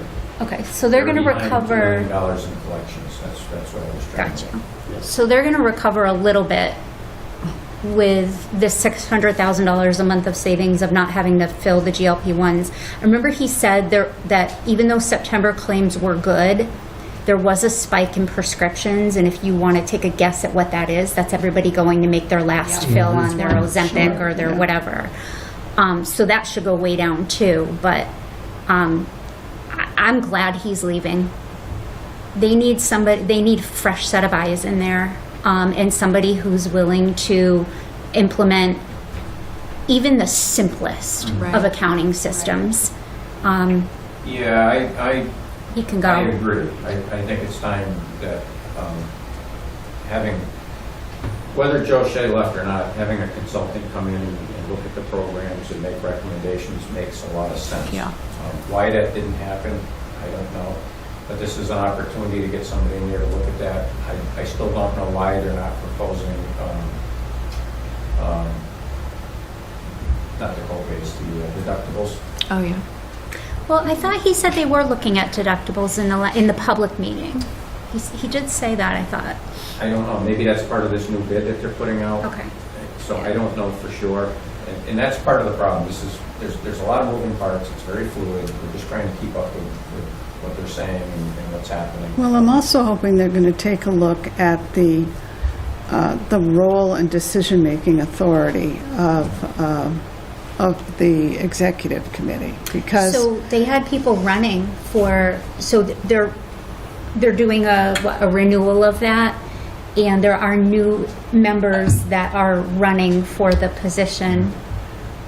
but also, like, just the bottom line is, he blamed the executive committee. He totally abdicated his role as the executive director and blamed them for this, and that's wrong. So it's not just that whole thing needs to be looked at. Like, what is the role of the executive committee? What is the authority and sign off? There has to be a check and a balance. You can't just throw. Well, it's written by Mass General Law. Yes. And, he's not wrong when he says, I'm making this recommendation, the committee's going to do whatever they're going to do. I mean, that's all correct. I just don't know how strong of a convincer he was and an educator he was to the committee members. Like, I don't know how well he educated them on what they were up against. I just don't. It just doesn't pass muster with me that the executive director blames people who meet, once a month? Well, I think the fault falls on him if he didn't educate them properly. Okay. I have one question. Did any of the 72 units leave yet, or do we know if they're all still part of the trip? So they're all still I in believe so they're far? all in there. Yeah. There was a lot of, and I don't know the numbers, and I guess, I'm not sure if it's percentage based, if a lot is the correct term, but there was quite a few people that dropped coverage during the open enrollment period, that the special open enrollment period that they have, so they either left for another policy or joined, their spouse's policy at another employer. So some of that may help keep costs down as well. Yeah. And I've asked Steve to look at, because we're one of the three, with the most percentage. And East Hampton and South Hadley. They're still in it. Yeah. So, and to really pay attention to what they're doing, because, everybody's important, but I do want to pay close attention to them. So today, Harvard Pilgrim laid off 300 employees. So there's a lot of just instability. In the industry. In the industry overall. Yeah. May I ask a technical question? So we have a special town meeting coming up a week from today. Yeah. If that article were not to pass to move money out of stabilization, what happens? Are we still covered with health insurance? Yeah, there's some accounting maneuvers that we could take. Regardless, we have to have a balanced budget at some point. Yeah. So we are lucky because we are not increasing taxes to our residents to cover this. We are doing savings from one account to another. So I don't see why it wouldn't pass. But if it doesn't, then we're going to have to, if Aaron's legislation passes, that would give us some relief if we decided to join the GFC. And there's also some other means that we may be able to temporarily fund it. But eventually, we're going to have to go back to town meeting and balance our budget. Right. So we're going to have to do something. If not now, then May. But, some communities, they're making some pretty draconian cuts. Seriously. And, Our neighbors. like the library's only open a couple days a week, or Or the senior center? or the senior center, or, We're not going to notice. No. We're cutting, we're not going to notice it. It's, little amounts from each department. We were lucky because we have, again, I go back to the finance committee and the select board over the last few years, really protecting our stabilization fund and growing it. we want to continue to grow. We're gonna put that money back. Yeah. We're borrowing from ourselves. That's why it's there. It's great thing to have that. Yeah. So not only will we put that money back, but we're going to continue to add money to it. We got really lucky this year with property insurance. You know, we factored in a 10% increase in our property insurance, and we ended up coming in under last year's numbers. So all of that increase plus whatever savings is going to health insurance. So it's a simple transfer. Yeah. The school department had like savings. You know, we had, you know, our DPW, I think, had one of the bigger, on the town side, had one of the bigger transfers. And due to a vacant position that we've been struggling to fill. So we're not going to notice that money because it was savings anyways. Oh, I was talking about other towns that Yeah. But other towns are you're making right. draconian cuts. Like, we don't have to do that. And hopefully, if this passes, we wouldn't have to do that. Yeah, That's, you're absolutely right. And, yeah. you know, and I think Aaron appreciates what's happening here in Belchertown, and at the same time realizing other towns are not as fortunate as us. We're not in as good a financial shape as we are, so. Yeah. Thanks, Thank you for the Steve. update. You know, Okay. E, thank you, Jen. Endorse letter of support for Pathfinder CTE grant application. So the one thing I asked Steve to do, if it's okay with the board, is have all of us sign that, not just me. Great.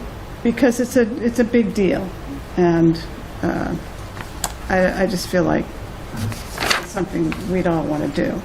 Now, unless you feel otherwise, but the thing is, we have to get this out this week.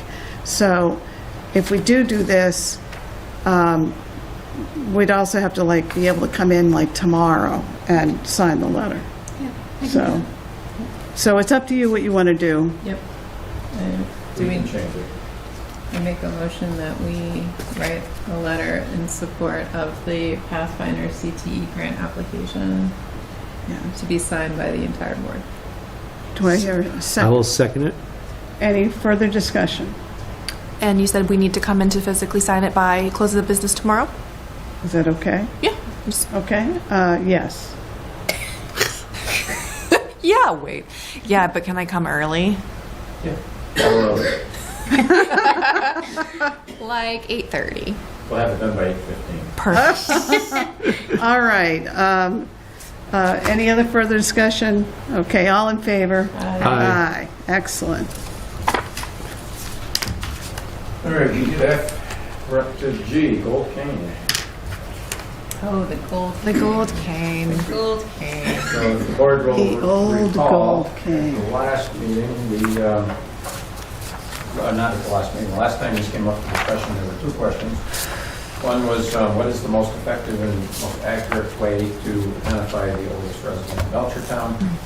I agreed to go back and talk to the town clerk about local census data.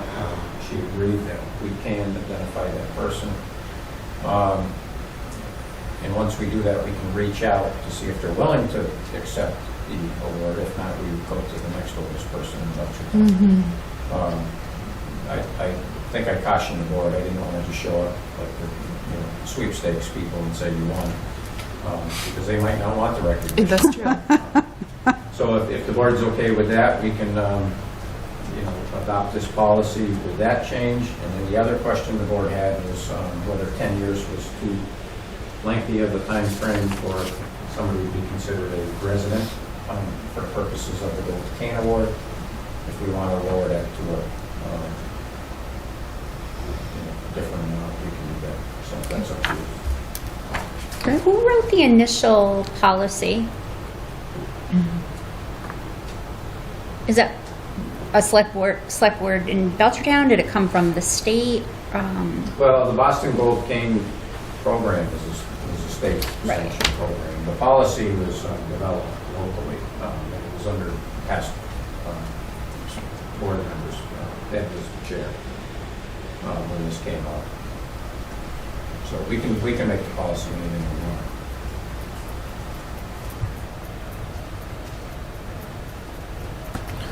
I'm ready to put this to bed. Yes, do it. I'm ready to make a motion that Do we it. accept the policy with a change of the town clerk added as pulling the record for the Boston Post cane policy as written, presented in front of us. Do I hear a second? Second.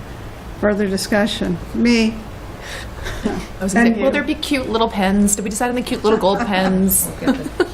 No, I think 10 is too long, and I wondered if we could split the baby and say 7. Let's not split any babies. I'd like to leave it at 10. It's how it was originally written. Does it have to be consecutive? What if they went away and then they came back? Well, we're splitting babies.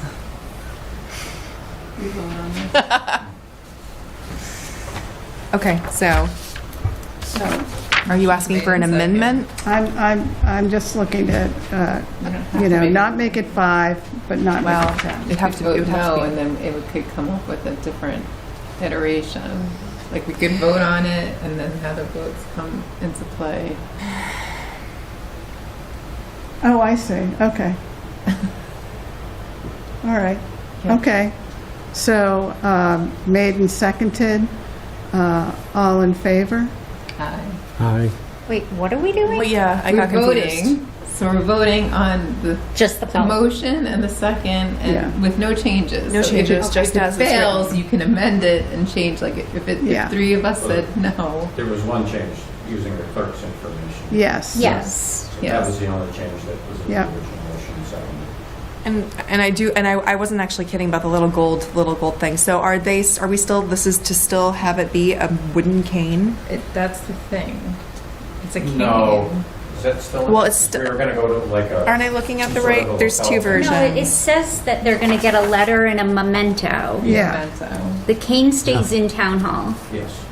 All right, so the 1909 cane is just a relic on the not- Hanging wall. upstairs It's on the not second going floor. anywhere. Okay, The plan is to issue a certificate with some sort of a lapel pin. A small Great. keepsake. great. Yeah. Okay, thank you. Okay, so, you Are we said, all clear on the motion? yeah, Most is this version, the Yes. strike through. Thank you. okay. So I'm opposed. So all in favor? Can we try that again? Sorry. All in favor? Aye. Aye. Aye. Okay. Great. Let's move on. You're not moving. You're staying here. Forever. I'm You can have the fine. gold I'm cane staying one day. here. I just feel bad for the new people. Don't worry, you have a long time to go before you are the oldest person. You'll hit the 10-year mark, guaranteed. I'll bring don't you your know. pin. Okay. Yay, okay, next. I'm sad to see this go from the agenda. Okay, individual board report discussion. So I put this on the agenda, but not because I'm the only one that thought of this.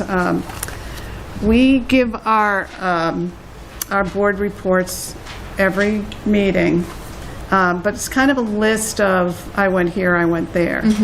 And it's been suggested that we might want to do 2 things. One, when we talk about that you went to the meeting, that you report back on what happened in the meeting, what's going on with that group, so that as a way to share information more, and so that we all have a feel of what's happening. And then the second thing is that you can choose not to talk about a particular thing you went to if you have nothing to add to it. You can, you can't, but it's not Right. just a straight-up list. Got it.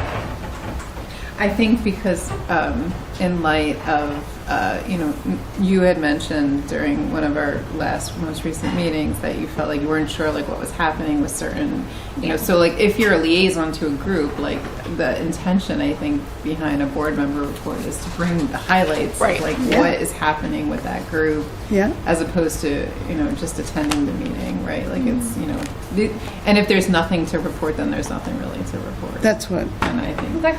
you said it better than me. That makes sense. Yeah. Yeah. No, that makes sense. So, Do we need to vote on that? No. No. Okay, good. So that's Do all. other people have thoughts? Do you Or- have thoughts on that?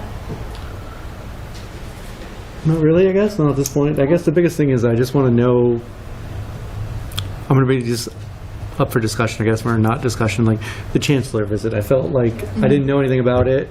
I felt blindsided as elected official. People are asking me questions in town about it because it was all posted over social media. And I was like, what? Like, Yeah. in it, I couldn't answer him, and I felt awful about it. It's not, it's a good thing for the town. I don't want to say it wasn't a good thing, but we knew nothing, like, I That's- knew nothing about it personally. That's a whole that's- reason for board reports. And it's not a bad thing, I just think it's sharing information, that's all. So that's what Yeah. this would do. Well, to kind of piggyback off of that, and I said this in our last meeting, but you had to leave early. Yeah. Is that, you know, certain meetings are going to happen. They have to happen. They're not always going to have all of us there.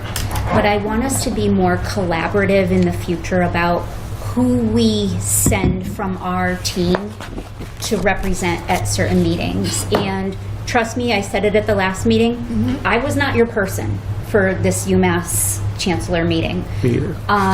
But I want to make sure that we're all talking about this collaboratively and putting our best person forward at these meetings. I don't want it to just be assumed that, you know, it should be these two that go. You should talk about it. You know? Yeah. I don't disagree. I think that because of our liaisonships and the natural, you know, like if we're doing, you know, health insurance, it's you. You know, if we're doing the regionalization, it's going to be Whitney and you. But You know, let's talk about it. yeah.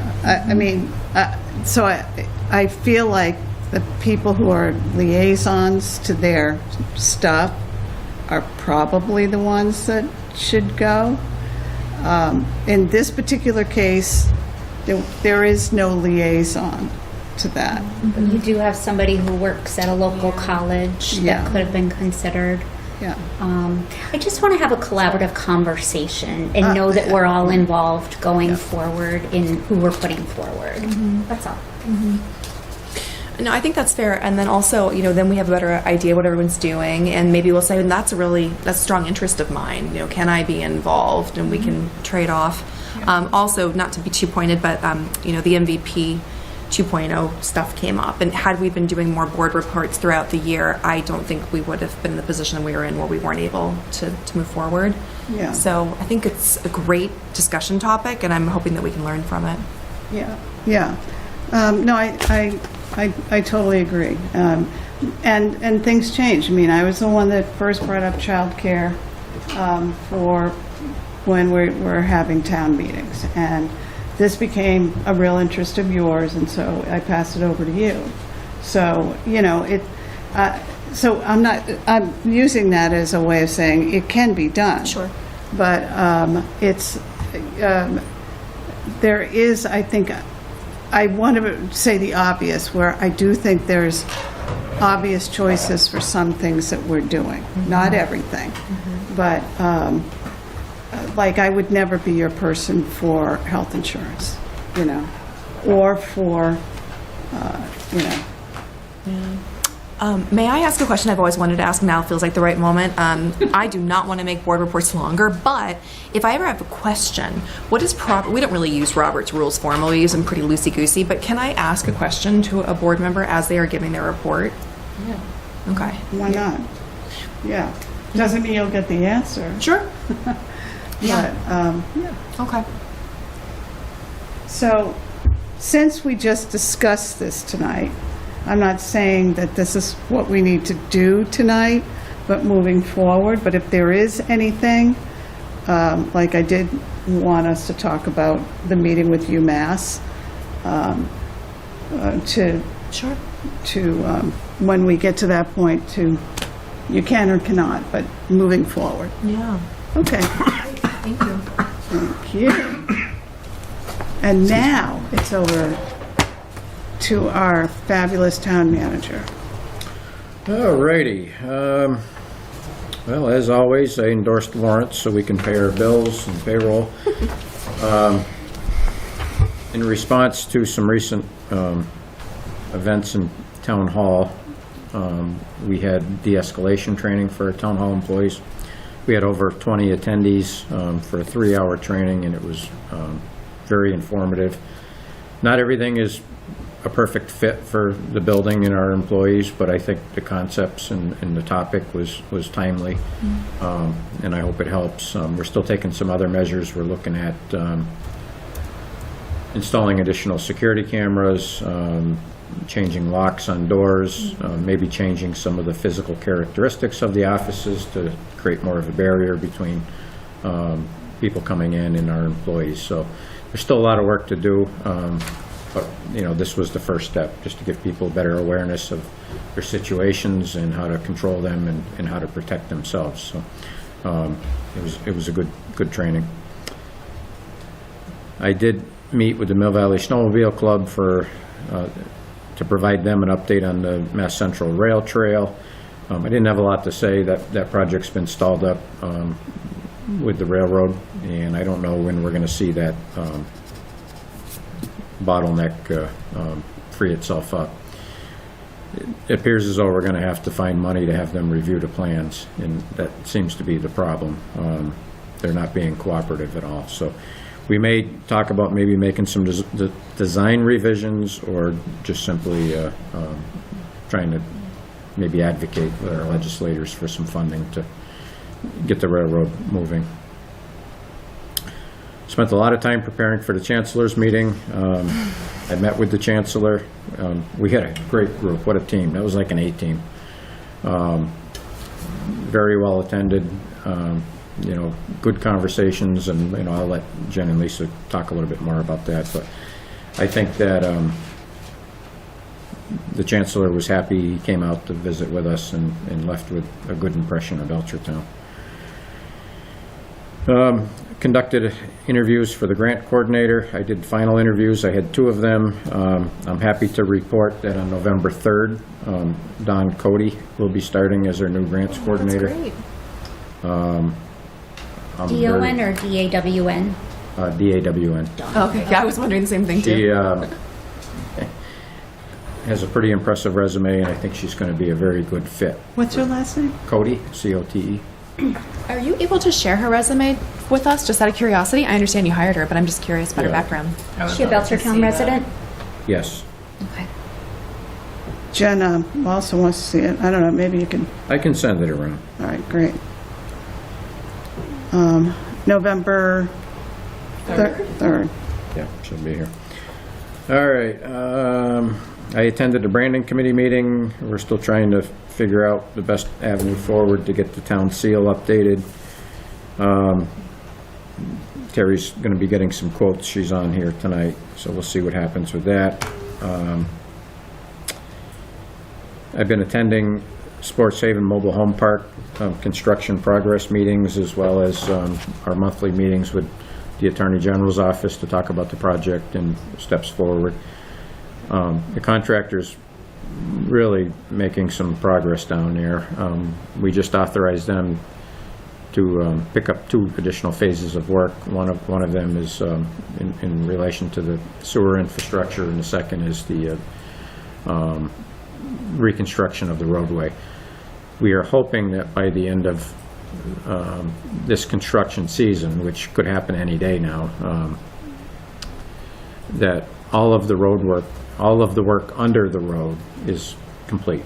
Wow. And that the road will be restored, so that in the spring, any remaining work will happen outside of the road, so the road won't have to be torn back up. But this way, the site will be restored. We'll still have a water tank to install, connections to make to the individual units, the septic system. We're still looking for funding. We don't have enough funding to complete the project. The water system will be complete. The sewer system will not be complete until we get additional funding. So we had... Have to get federal funding or We have state? some right now. We have an EPA grant that's $928,000. We're hoping to get some additional EPA money and some state DEP money. Okay. We applied for a one-stop grant for housing, and we were denied. Okay. We are going to be following up with the people at the One Stop program to find out, what we can do in the future if necessary. We may be asking for some additional CPA funds for housing, for affordable housing, to try to move some more work along. 4 years ago, we were granted $100,000 for this project through CPA funds. That money will be spent by the end of October. Is that directly to the main CPA, not through our CPC? Well, it goes to the CPC and then town meeting, so that money wouldn't be available till Okay. July 1. Which is, we're trying to get this done sooner. So Yeah. we're going to be reaching out to our legislators and, again, DEP and EPA. Sometimes there's leftover money in grant programs that they can allocate towards projects that are unfunded. How much money do you need to complete the project? Minimum, about $1.6 million. Oh, wow. Okay, that's Depending bigger than on- I know, were you thinking fundraiser? This is going to be when this project's complete, it's going to be upwards to $4 million of Wow. infrastructure and work. So, it's a big project.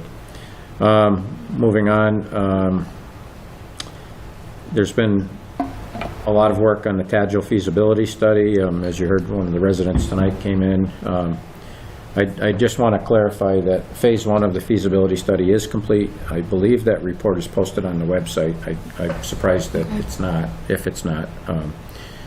There's already a preliminary price tag of $4.2 million for that building to bring it up to repair some structural issues, doors and windows, and about $2 million for a new roof. So it's already starting to build. We know that, and depending on what is identified for the reuse of the building, the cost to reconstruct that or to rehab that's going to increase from there.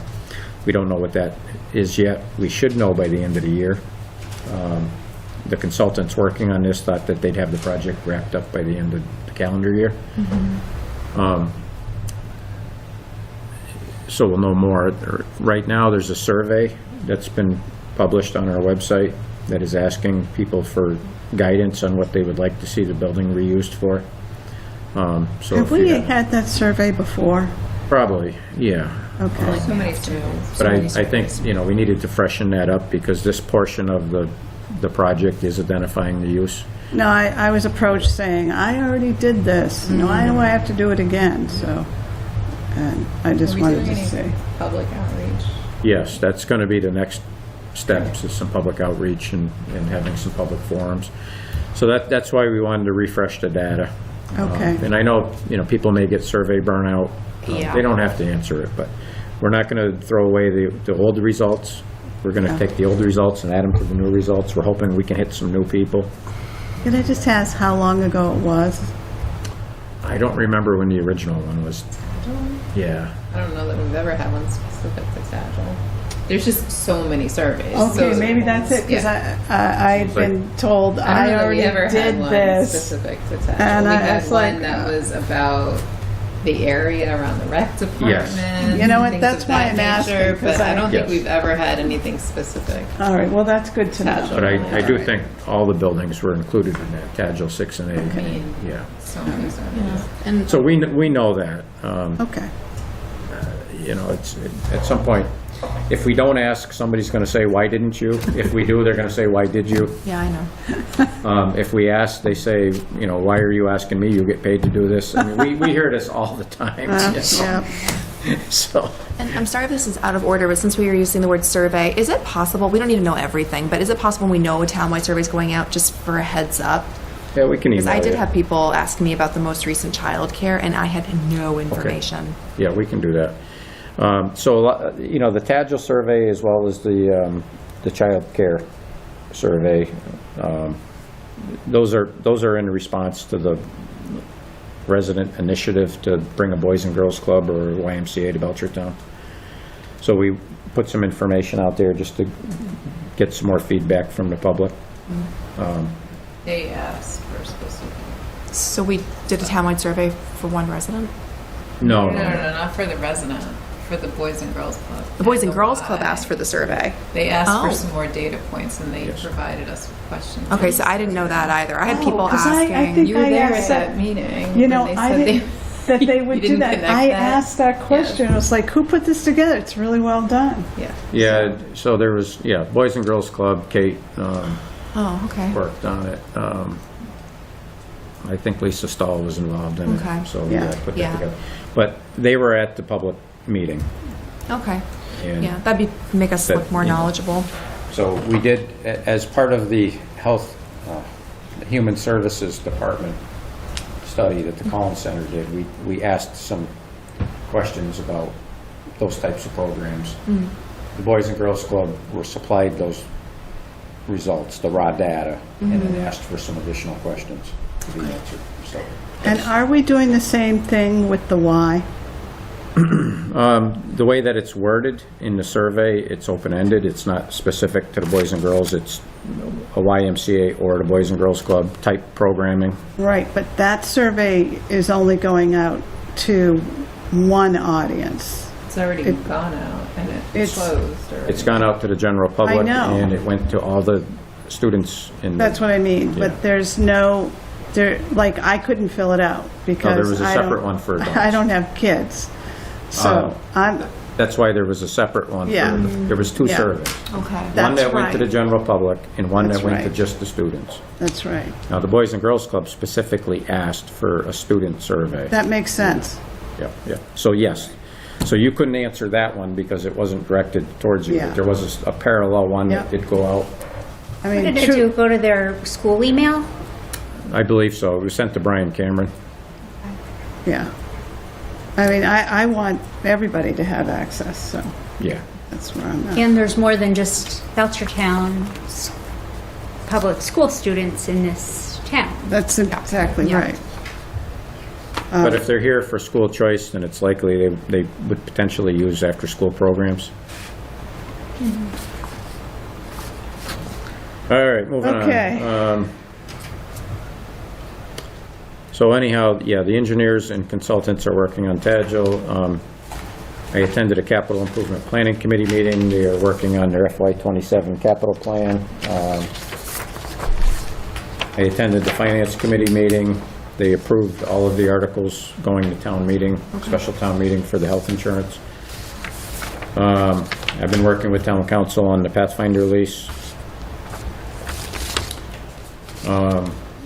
Been reviewing the warrant and the motions for the special town meeting.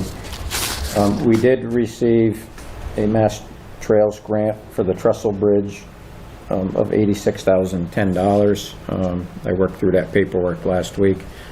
The Trestle Bridge is along it crosses the Jabesh Brook on the trail south of the underpass on North Washington Street. If you were to walk the old rail bed, you'll find it down there. But we also received $93,000 Yes. for the hiking trail around thought I Lake saw Wallace. that. So we got 2 trailers. That's so exciting. Yes. So I didn't have to do any paperwork on the $93,000 one yet. That's why I didn't put it in my report. I just want to make sure everyone knows. I never know when we're allowed Who to applied for comment the on grants. 96,000? So the Belchertown Greenway. The $86,000 was the Conservation Commission Conservation. in partnership with the Friends of the Belchertown Greenway. Okay. Yeah. And the 96,000? 93. 93 was Doug Albertson and the, Lake Wallace. That's great. That's So great. You're fantastic. doing such good work. yeah. A very, very small thing, but only because it was brought to my attention twice, is the bridge behind Stop and Shop. Did those nails get, yeah, did I those believe nails? so, yeah. Linda Okay. said she took care of them. Oh, thank goodness, because she came back and said they weren't fixed. And I was like, really? Nails? So, Nails. They well, pop out she- to wood after it dries so many years, so like it's just, so they were sticking up, and like if you walk across them, you catch your foot or your shoe on. And that's what happened to her. And, you know, she lurched forward, and that wrenched her back. And so, I can double check with her tomorrow. oh, thank you. Where was I? Health insurance, that's almost daily with the HR director. Yeah. The EV charging stations that are going next to the Finnerty House, between the Finnerty House and the library. Yeah. They're in. Yeah. They're not operational yet. The line painting is going to be done this week, I believe, weather permitting. I don't have an ETA on when the charging stations will be operational, but they're there. So we're heading in the right direction. And that's all I have. That's a lot. Yeah. Great, thank you. Really impressive, Steve. Yeah. Okay, review of weekly mail. I have one thing that I wanted to talk about, and that's on November 1st, which hopefully John can talk more about it, at 4 p.m. At the mini Fenway. John? Yes, so I'm on the Little League Board of Directors. I'm the vice president, just to disclose all that. But we applied for a grant with the state. Part of that warrant article is about Mini Fenway. The state has given us $25,000 grant to help redo the wall. The wall That's was built in fantastic. 2011. I mean, it's showed its years in decay. It's a big staple in Belchertown. People from all across New England come and to this place in Belchertown to play baseball. If you talk about baseball out in Boston area, they all talk about this mini Fenway location in the Quabbin. So we have two things that stick out to people in Boston. That's It's the Fenway Park fantastic. and the Quabbin. So Will the 25,000 be enough? it won't be enough, so they'll be getting additional money from different sources across to finish it. But it's a kickoff program, so Who applied for it? I did. I applied to it, and Wow. we do things before I was a select board member. I applied for this, but it does things like Memorial Day fundraising. So we do a whole Memorial Day ceremony that we usually invite all the select board members and state officials to honor our veterans in the community. The kids come over and sing from Swift River. We have kids play taps. We have a little kid sing the national anthem. There's probably, I want to say, 500 residents out there at one point. And so the field's used from 1 April all the way to November 1st, depending on weather, but it's used every single day. Yeah. So it's huge for the community. It's good for everything because it's going to help us get ADA bathrooms. So it'll help Jessica Bounder's playground, so those kids from the wheelchair can come up and access bathrooms that are ADA certified, as long as a nice sidewalk, so we can get those kids on the field again and playing in Belchertown, like the Miracle League and stuff like that. So we're bringing all that future revenue into Belchertown. That's great, Yeah, John. it's huge. That's really It's good for great. the community, it's good for everybody, and it's community-wide, so. What is Belchertown Little League? What's that? Trying to figure out what BLL stands for. Belchertown Little League. Yeah. So- No, that's So that's a huge. ceremony on November 1st. Yeah, so we're gonna honor the kids aging off the field, so there'll be like a pre-ceremony for like the moms will get flowers and dads will get flowers. They'll come out of center field, then we'll do the grant application and do big picture and stuff. The news should. Sending out invitations. Yeah, I think the secretary sent out an invitation too in our It's in the mail. mail. Oh, that's why. That's what we're talking Yeah. about. So, No, I saw that. I just know that we were. and I sent gonna- it to Yeah. as a She wants a formal chief. invitation. Yeah, well, that was her formal one. I stayed away from it because it was a conflict of interest. So Okay, yeah. That's why the secretary stepped Yeah. in and sent a lot of stuff out. Okay. But everyone's invited. Come November 1st, there'll be a wiffle ball game afterwards. So even if you don't, wiffle ball.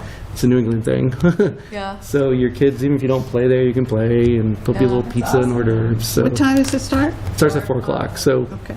give us 10 minutes of rough You're so fake start time, but they're planning a movie afterwards, so What? it'll be good for the community. So fun. Like on the field? On the movie? field, yeah. That's so cute.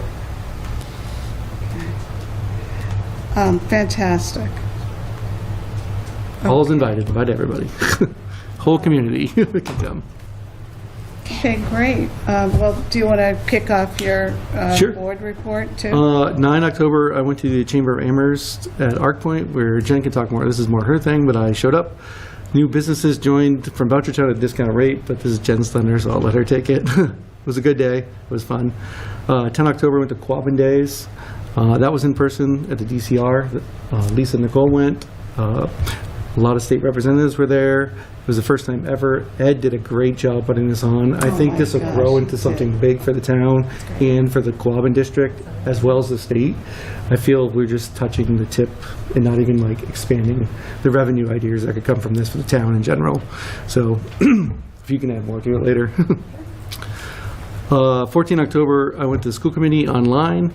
They talked about the 5-year strategic plan they rolled out. They talked about dibbles and stuff like that, one part of the 5-year strategic plan they have going on. So they're reaching out to the community on that stuff to change some of their planning, but they're in the process of it. It's a lot of data in that plan. I think it's like 100-something pages. So we should probably get a copy of it, and Brian could probably give us some insight of that. That might be something good. Yeah. Just give a quick overview of it. For the 5-year or for Dibbles specifically? 5 years. Just yeah, no, give us that's a good quick. idea. I think there's like 150 pages or something. Okay. It's a lot. It's a lot, yeah. I went to 15 October. I went to the first part of the zoning appeals. I've never been. I just want to say those meetings, Jen, the chair, runs a great meeting. It is very intense sitting in that meeting because it's like you sit in front of the meeting and you fight these zoning board appeals. I just want to give the residents credit for doing this, but give the committee members the other part of it, because you're yelling and they turn into screaming matches, and you can hear them in the hallway. It's nothing bad. I mean, everyone's fighting for what they believe in, but Yeah. it's a lot of work. I don't think they get the credit for this. I want to say horrible job, because you're the one telling them no or yes, so it's a very difficult situation they're under. 15 October, I just come over to the Finance Committee, and I was here with Steve for a little while and they voted on the warrant articles. 16 October, we were supposed to do the Veterans Advisory Committee. It was canceled due to a family emergency. I don't want to get into that right now. She hasn't released anything yet. It's nothing bad against her. I just want to leave it at a family emergency. But she is planning the Veterans Day ceremony. Invitations will be out for all of us. It's 11 November at 11 a.m. at the BHS Auditorium. 11, and 11. At where? BHS Auditorium. Okay. We're all invited. She just hasn't got them out yet. She has some family stuff going on, so we just want to get the word out, save the date for everybody. I've gone every year. It's an outstanding Good job. program. She's actually planning a Veterans Day lunch, too, on 6th November at the Senior Center. We're all invited to that, too. Wow. Is she sending out an invitation for that too? She might be, but I just want to get the dates out. In case it doesn't come out, I just want you guys to get them all, save the dates. I'm sorry, just Yeah, in let's case, replace it. can you Yeah, yeah. repeat them again? So 11 November, 11 a.m. at BHS. That's when they stopped World War I, so that's the whole significance of Veteran Day. Thank you for that. At 11 at 11. So Veterans Day Ceremony. okay. Veterans Luncheon at 6 November at the Senior Center. 6 November, November 6th. November 6th, sorry. Veterans Luncheon It's the military at me. Senior Center, okay. That's normal I know it luncheon is. hours. Yeah, oh, okay, okay. You don't have to eat, but if you're going to Wait, eat, what time is, oh my God. normal lunch hours at the Senior Center. Hang on. Veterans Day ceremony, 11/11 at 11. Yep. Yeah, Okay. which is fun. Luncheon, 11/6 at the Senior Center. At What 12. time? Noon. Noon. Okay. Thank you. They're not doing anything special, like no prime rib this time, but every 2 years Pathfinder comes and does it. This year I think the Lions Club is donating some Oh, food, nice. the sponsor for things, so Okay. they're still working out details on the meal. Since I didn't go, but I just want to let everyone know, there is a square dancing at the Old American Legion the same time on a Wednesday night, so if you want to go to square dancing, I Hey, didn't realize square it, dancing is super fun. it looked like fun, but I have It 2 is left fun. feet. They invited me because I walked through there, but I just want to get it out there and give them a little The American kudos. Legion? Yeah. That's fun. It's kind of cool. So if you're into that, I'd like the community to know. It's open to everybody. It's not just seniors or anything, so it's open to everybody. We went as a family. It's Nice. the silliest thing. I've been square But we dancing. did. It's fun. Yeah, but I'm also. Since that was canceled, I was able to go to the rec committee. It was next door. So I went that in person. They're working on a CPC grant for new benches and bleachers. Yeah. Soccer field, Lake Wallace Fest, they talked about, the grant money they talked about. Oh, yeah. So the biggest thing that I got out of that too was the school program survey came in. It's a lot of data, so they're looking at doing new programs and trying to figure out what the town residents want for the programming if their school. Some of this will help, actually. We talked about like how they're condensing schools, so this might be able to get age groups certain schools and get better programming, because they're talking about busing kids to like different areas. Like, but now that we're condensing, we might be able to capture those age groups at the right school at the right time. So they're looking into all that stuff. So that's really good. Voters Lounge is open. Sign up for the Little Voters Lounge if you haven't. The high school girls soccer team is help volunteering to run the lounge with Kyle, so get out there. The other big thing out of that is the pool grate repair. They're looking at that. I just want everyone to know That needs to be repaired at some point. It's not an easy job, so they're looking at other repairs. They have to drain the whole whole pool. thing. And it's a lot of money to fill that back up. I remember when we A lot of discussed that money. last year. It's a lot of money. So They were gonna talk to Capone, right? they're talking to Capone and stuff like that, but that's, I mean, it's all funding that might come to in the budget What is season. it? It's like 100,000 gallons or something, our pool? It's like $20,000, I want to say roughly, maybe more, to fill that pool. Yeah, it's around 100,000 gallons. So, I mean, I gave him some ideas. Maybe we can run a fire drill that day. Not a fire drill, but like a fire rescue type thing. Work with the local fire departments and shuttle water around and kind of help with some of that stuff. So maybe that's stuff we can look into and Cool idea. kind of save the cost a little bit. But that's a huge cost to come with the pool. Never mind other repairs. When they drain the pool, they should do it at this point. So it might be, we might put something off, but we should look at, Yeah, you got it too. I mean, we might need another couple grand to fix certain things while the pool's drained. It's the But time to there's do a it. time of year, they drain the pool every year anyway, though. Could it all not be done at the same time? No, they don't drain it every year. They don't? I don't think so. They clean the filters every year. They might partly drain it, Because but they when don't drain it. when I go there, there's always a time of year where the pool is freezing cold because they've just refilled it and it hasn't come to full temperature again. Yeah, I think that's only a partial draining, not a full Oh, draining. Yeah, okay. they have to full drain it But completely. maybe- okay, So like yeah. regrouting might need to look at when they drain the Yeah. pool. There might be like hitting costs that we don't know what this has happened that we need to plan for and do it while the pool's drained, if Yeah. that makes sense. Absolutely. Stuff to think about in the future. That's all I have. That's it? I want to thank him personally for going to the rec committee. 'Cause I couldn't make it. I was trying to go to the family center, but the rec went over and He's family I couldn't get over to the family center that day at the same time. We went overtime. There were so many meetings that night. Yeah, there was So a many lot. meetings. Whitney? Oh, I hate going after John. Make him go last next time. Make John go last. All right, all right. These are not in consecutive order. They're just as they came to my mind. So, but I was also being thoughtful about what's relevant and interesting.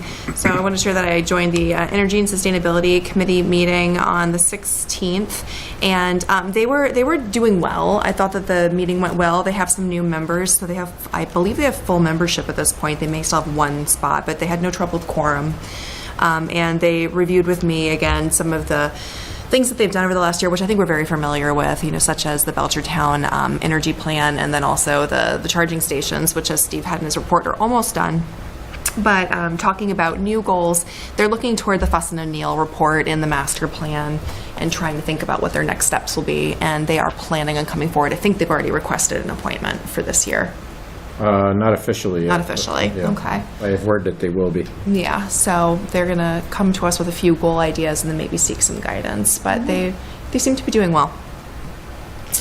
And then in no order, I wanted to share that I did not also go to that family center meeting because it was at the same time as the ES committee meeting. But I did want to share that I am in regular conversation with the family center right now. I know they're having some emails sent to us, and I think they're also going to be requesting an appointment to come and speak to us about their future planning. I think they're making some headway in some of their goal setting, but we're in regular conversation. They're going to have a proposal for us, yes. So we are regularly in conversation right now. Thank you, Whitney. Sure.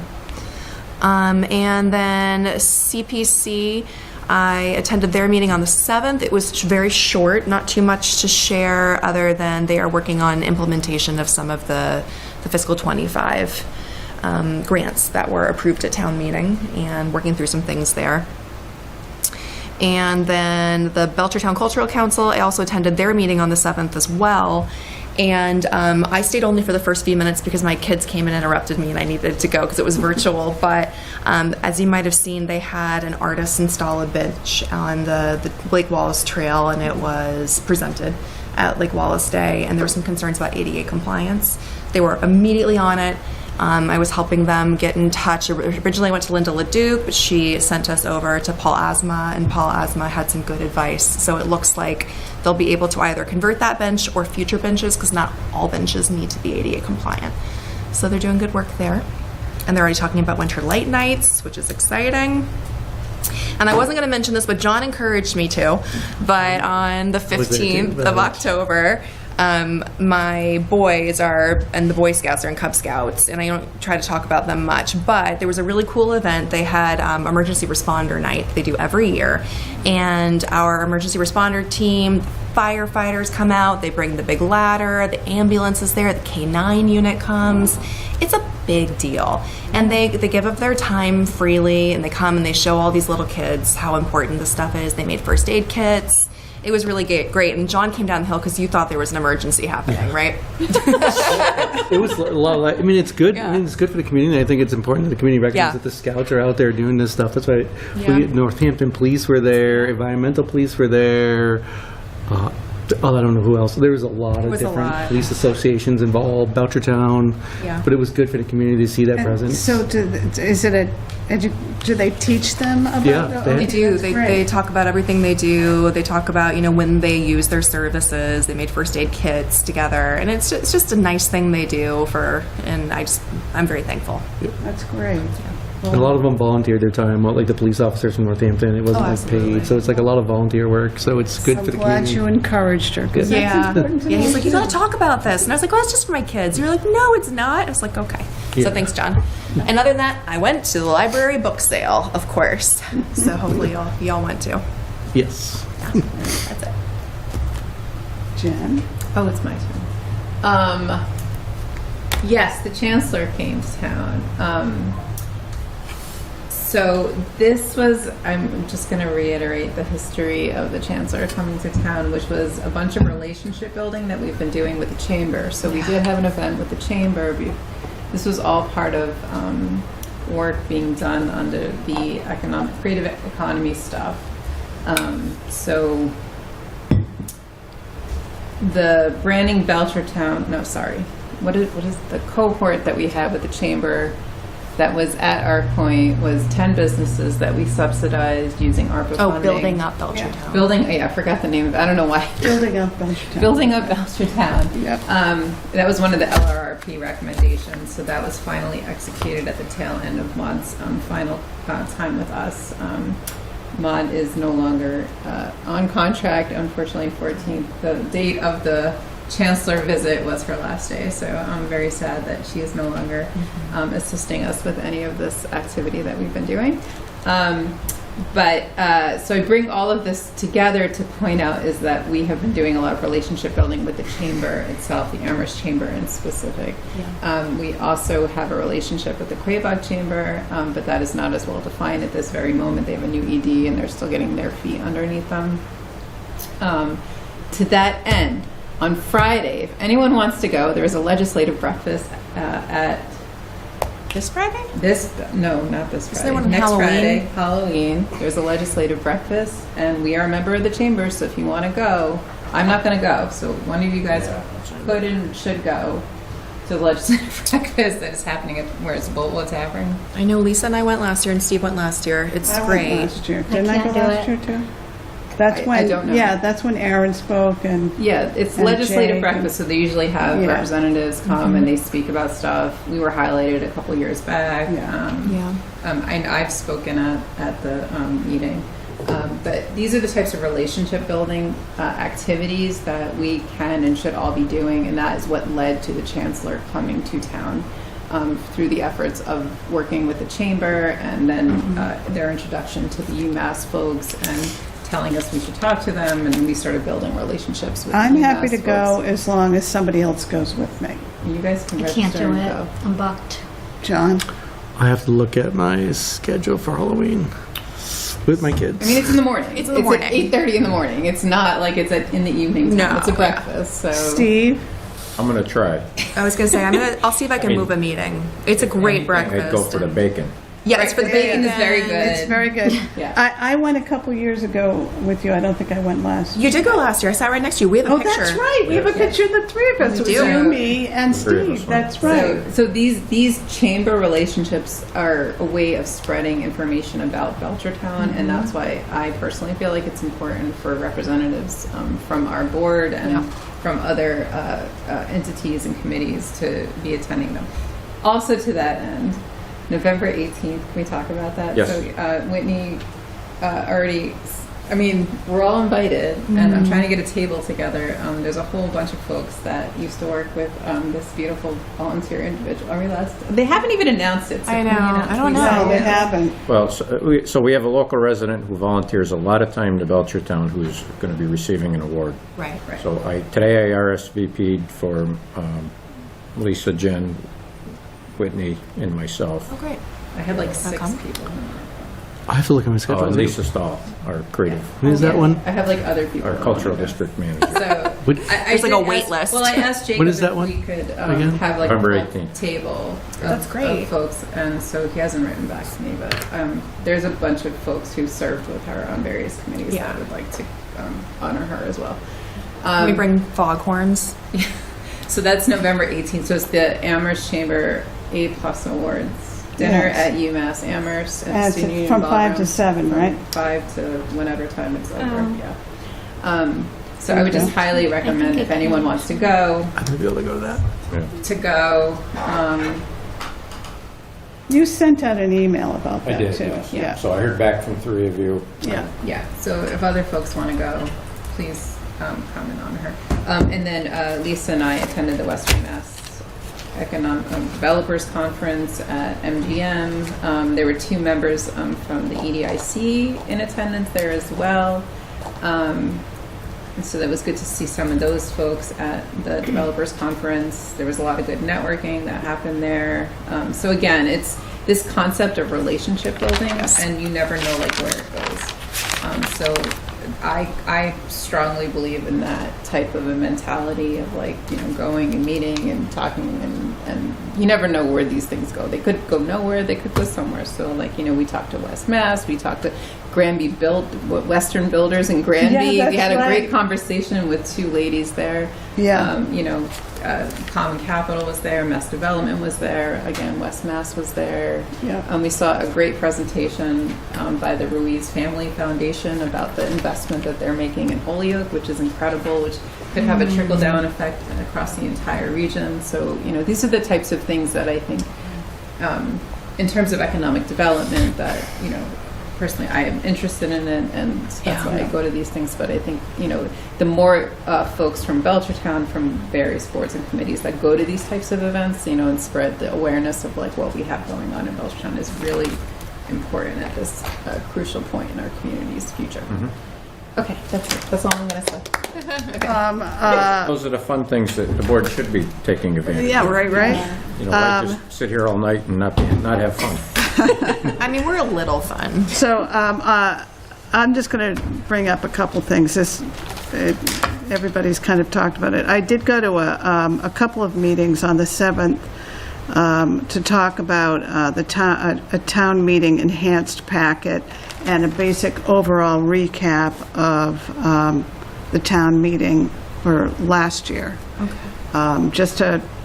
Just to make sure we're thinking of everything this year. There's a very good group of folks, and so it was definitely worth the time.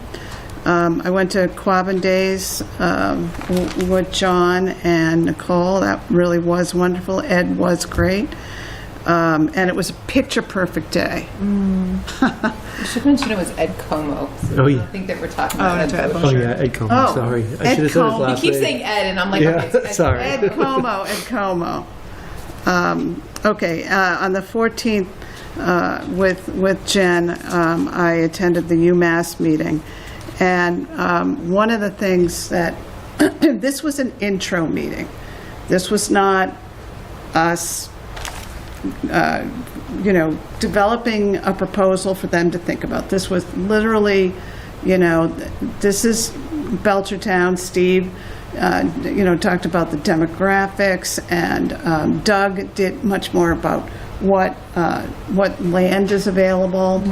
Mass Development was there to talk about Carriage Grove, and Jen talked about it as well. Jake and Aaron were there, and while they didn't have scripted parts, were very enthusiastic and offered appropriate data to support what everyone was saying. So, and that's not everybody, so I know I'm missing people, but the important thing that came out of it was there was so much work put into this, hours and hours and hours, to prepare for this meeting. And the Director of External Affairs said about the meeting that they had already visited 3 other communities, and that our presentation was by far the best. Oh, that's great. And the Chancellor, we also very much want to hear from, said that he concurred, and it's because Belchertown had a plan. And so that puts us in good stead. And so UMass will be the ones that will dictate what next steps are. The feeling I came away with, Jen, I don't know if you did, was that UMass sees themselves as a convener, that they would be bringing other communities that they've talked to together with ours, so that we become more cognizant of what the region, problems and opportunities, the SWOT of other towns. And before, any kind of anything is mentioned. And just my personal thought is that they would like to see the biggest value from all the communities, so, because if you choose one community, that's 3 other communities, for instance, that are not going to be happy. So, but again, that's just my conjecture. They could come in with something different. But for right now, it was very good. It was a very positive response, and everyone did a great job. Steve did a wonderful job in leading the intro and moving the meeting along. It was, and Doug did, everybody did. So I think we represented well for a very first initial meeting, and then they went out and toured the available space that we have. So What was the cultural? yeah, the cultural district. And also, can we just give props to Lisa Stahl? Yeah, absolutely. Lisa Stahl, of course. See, this is what I mean. I shouldn't have started. Lisa Stahl was amazing. I mean, she pulled it all together. Maud also. I mean, it was definitely a team effort. Okay, did I do okay? Yes, of course. All right. And then I also went to the Western Mass Developers Conference. It was excellent. And yes, the EDIC members were there. UMass was there too, and Mass Development. And so we spent the day after the conference with the very same people, which was like, we didn't know. So it was very fortuitous. And one of the presentations, you're going to have to help me with this.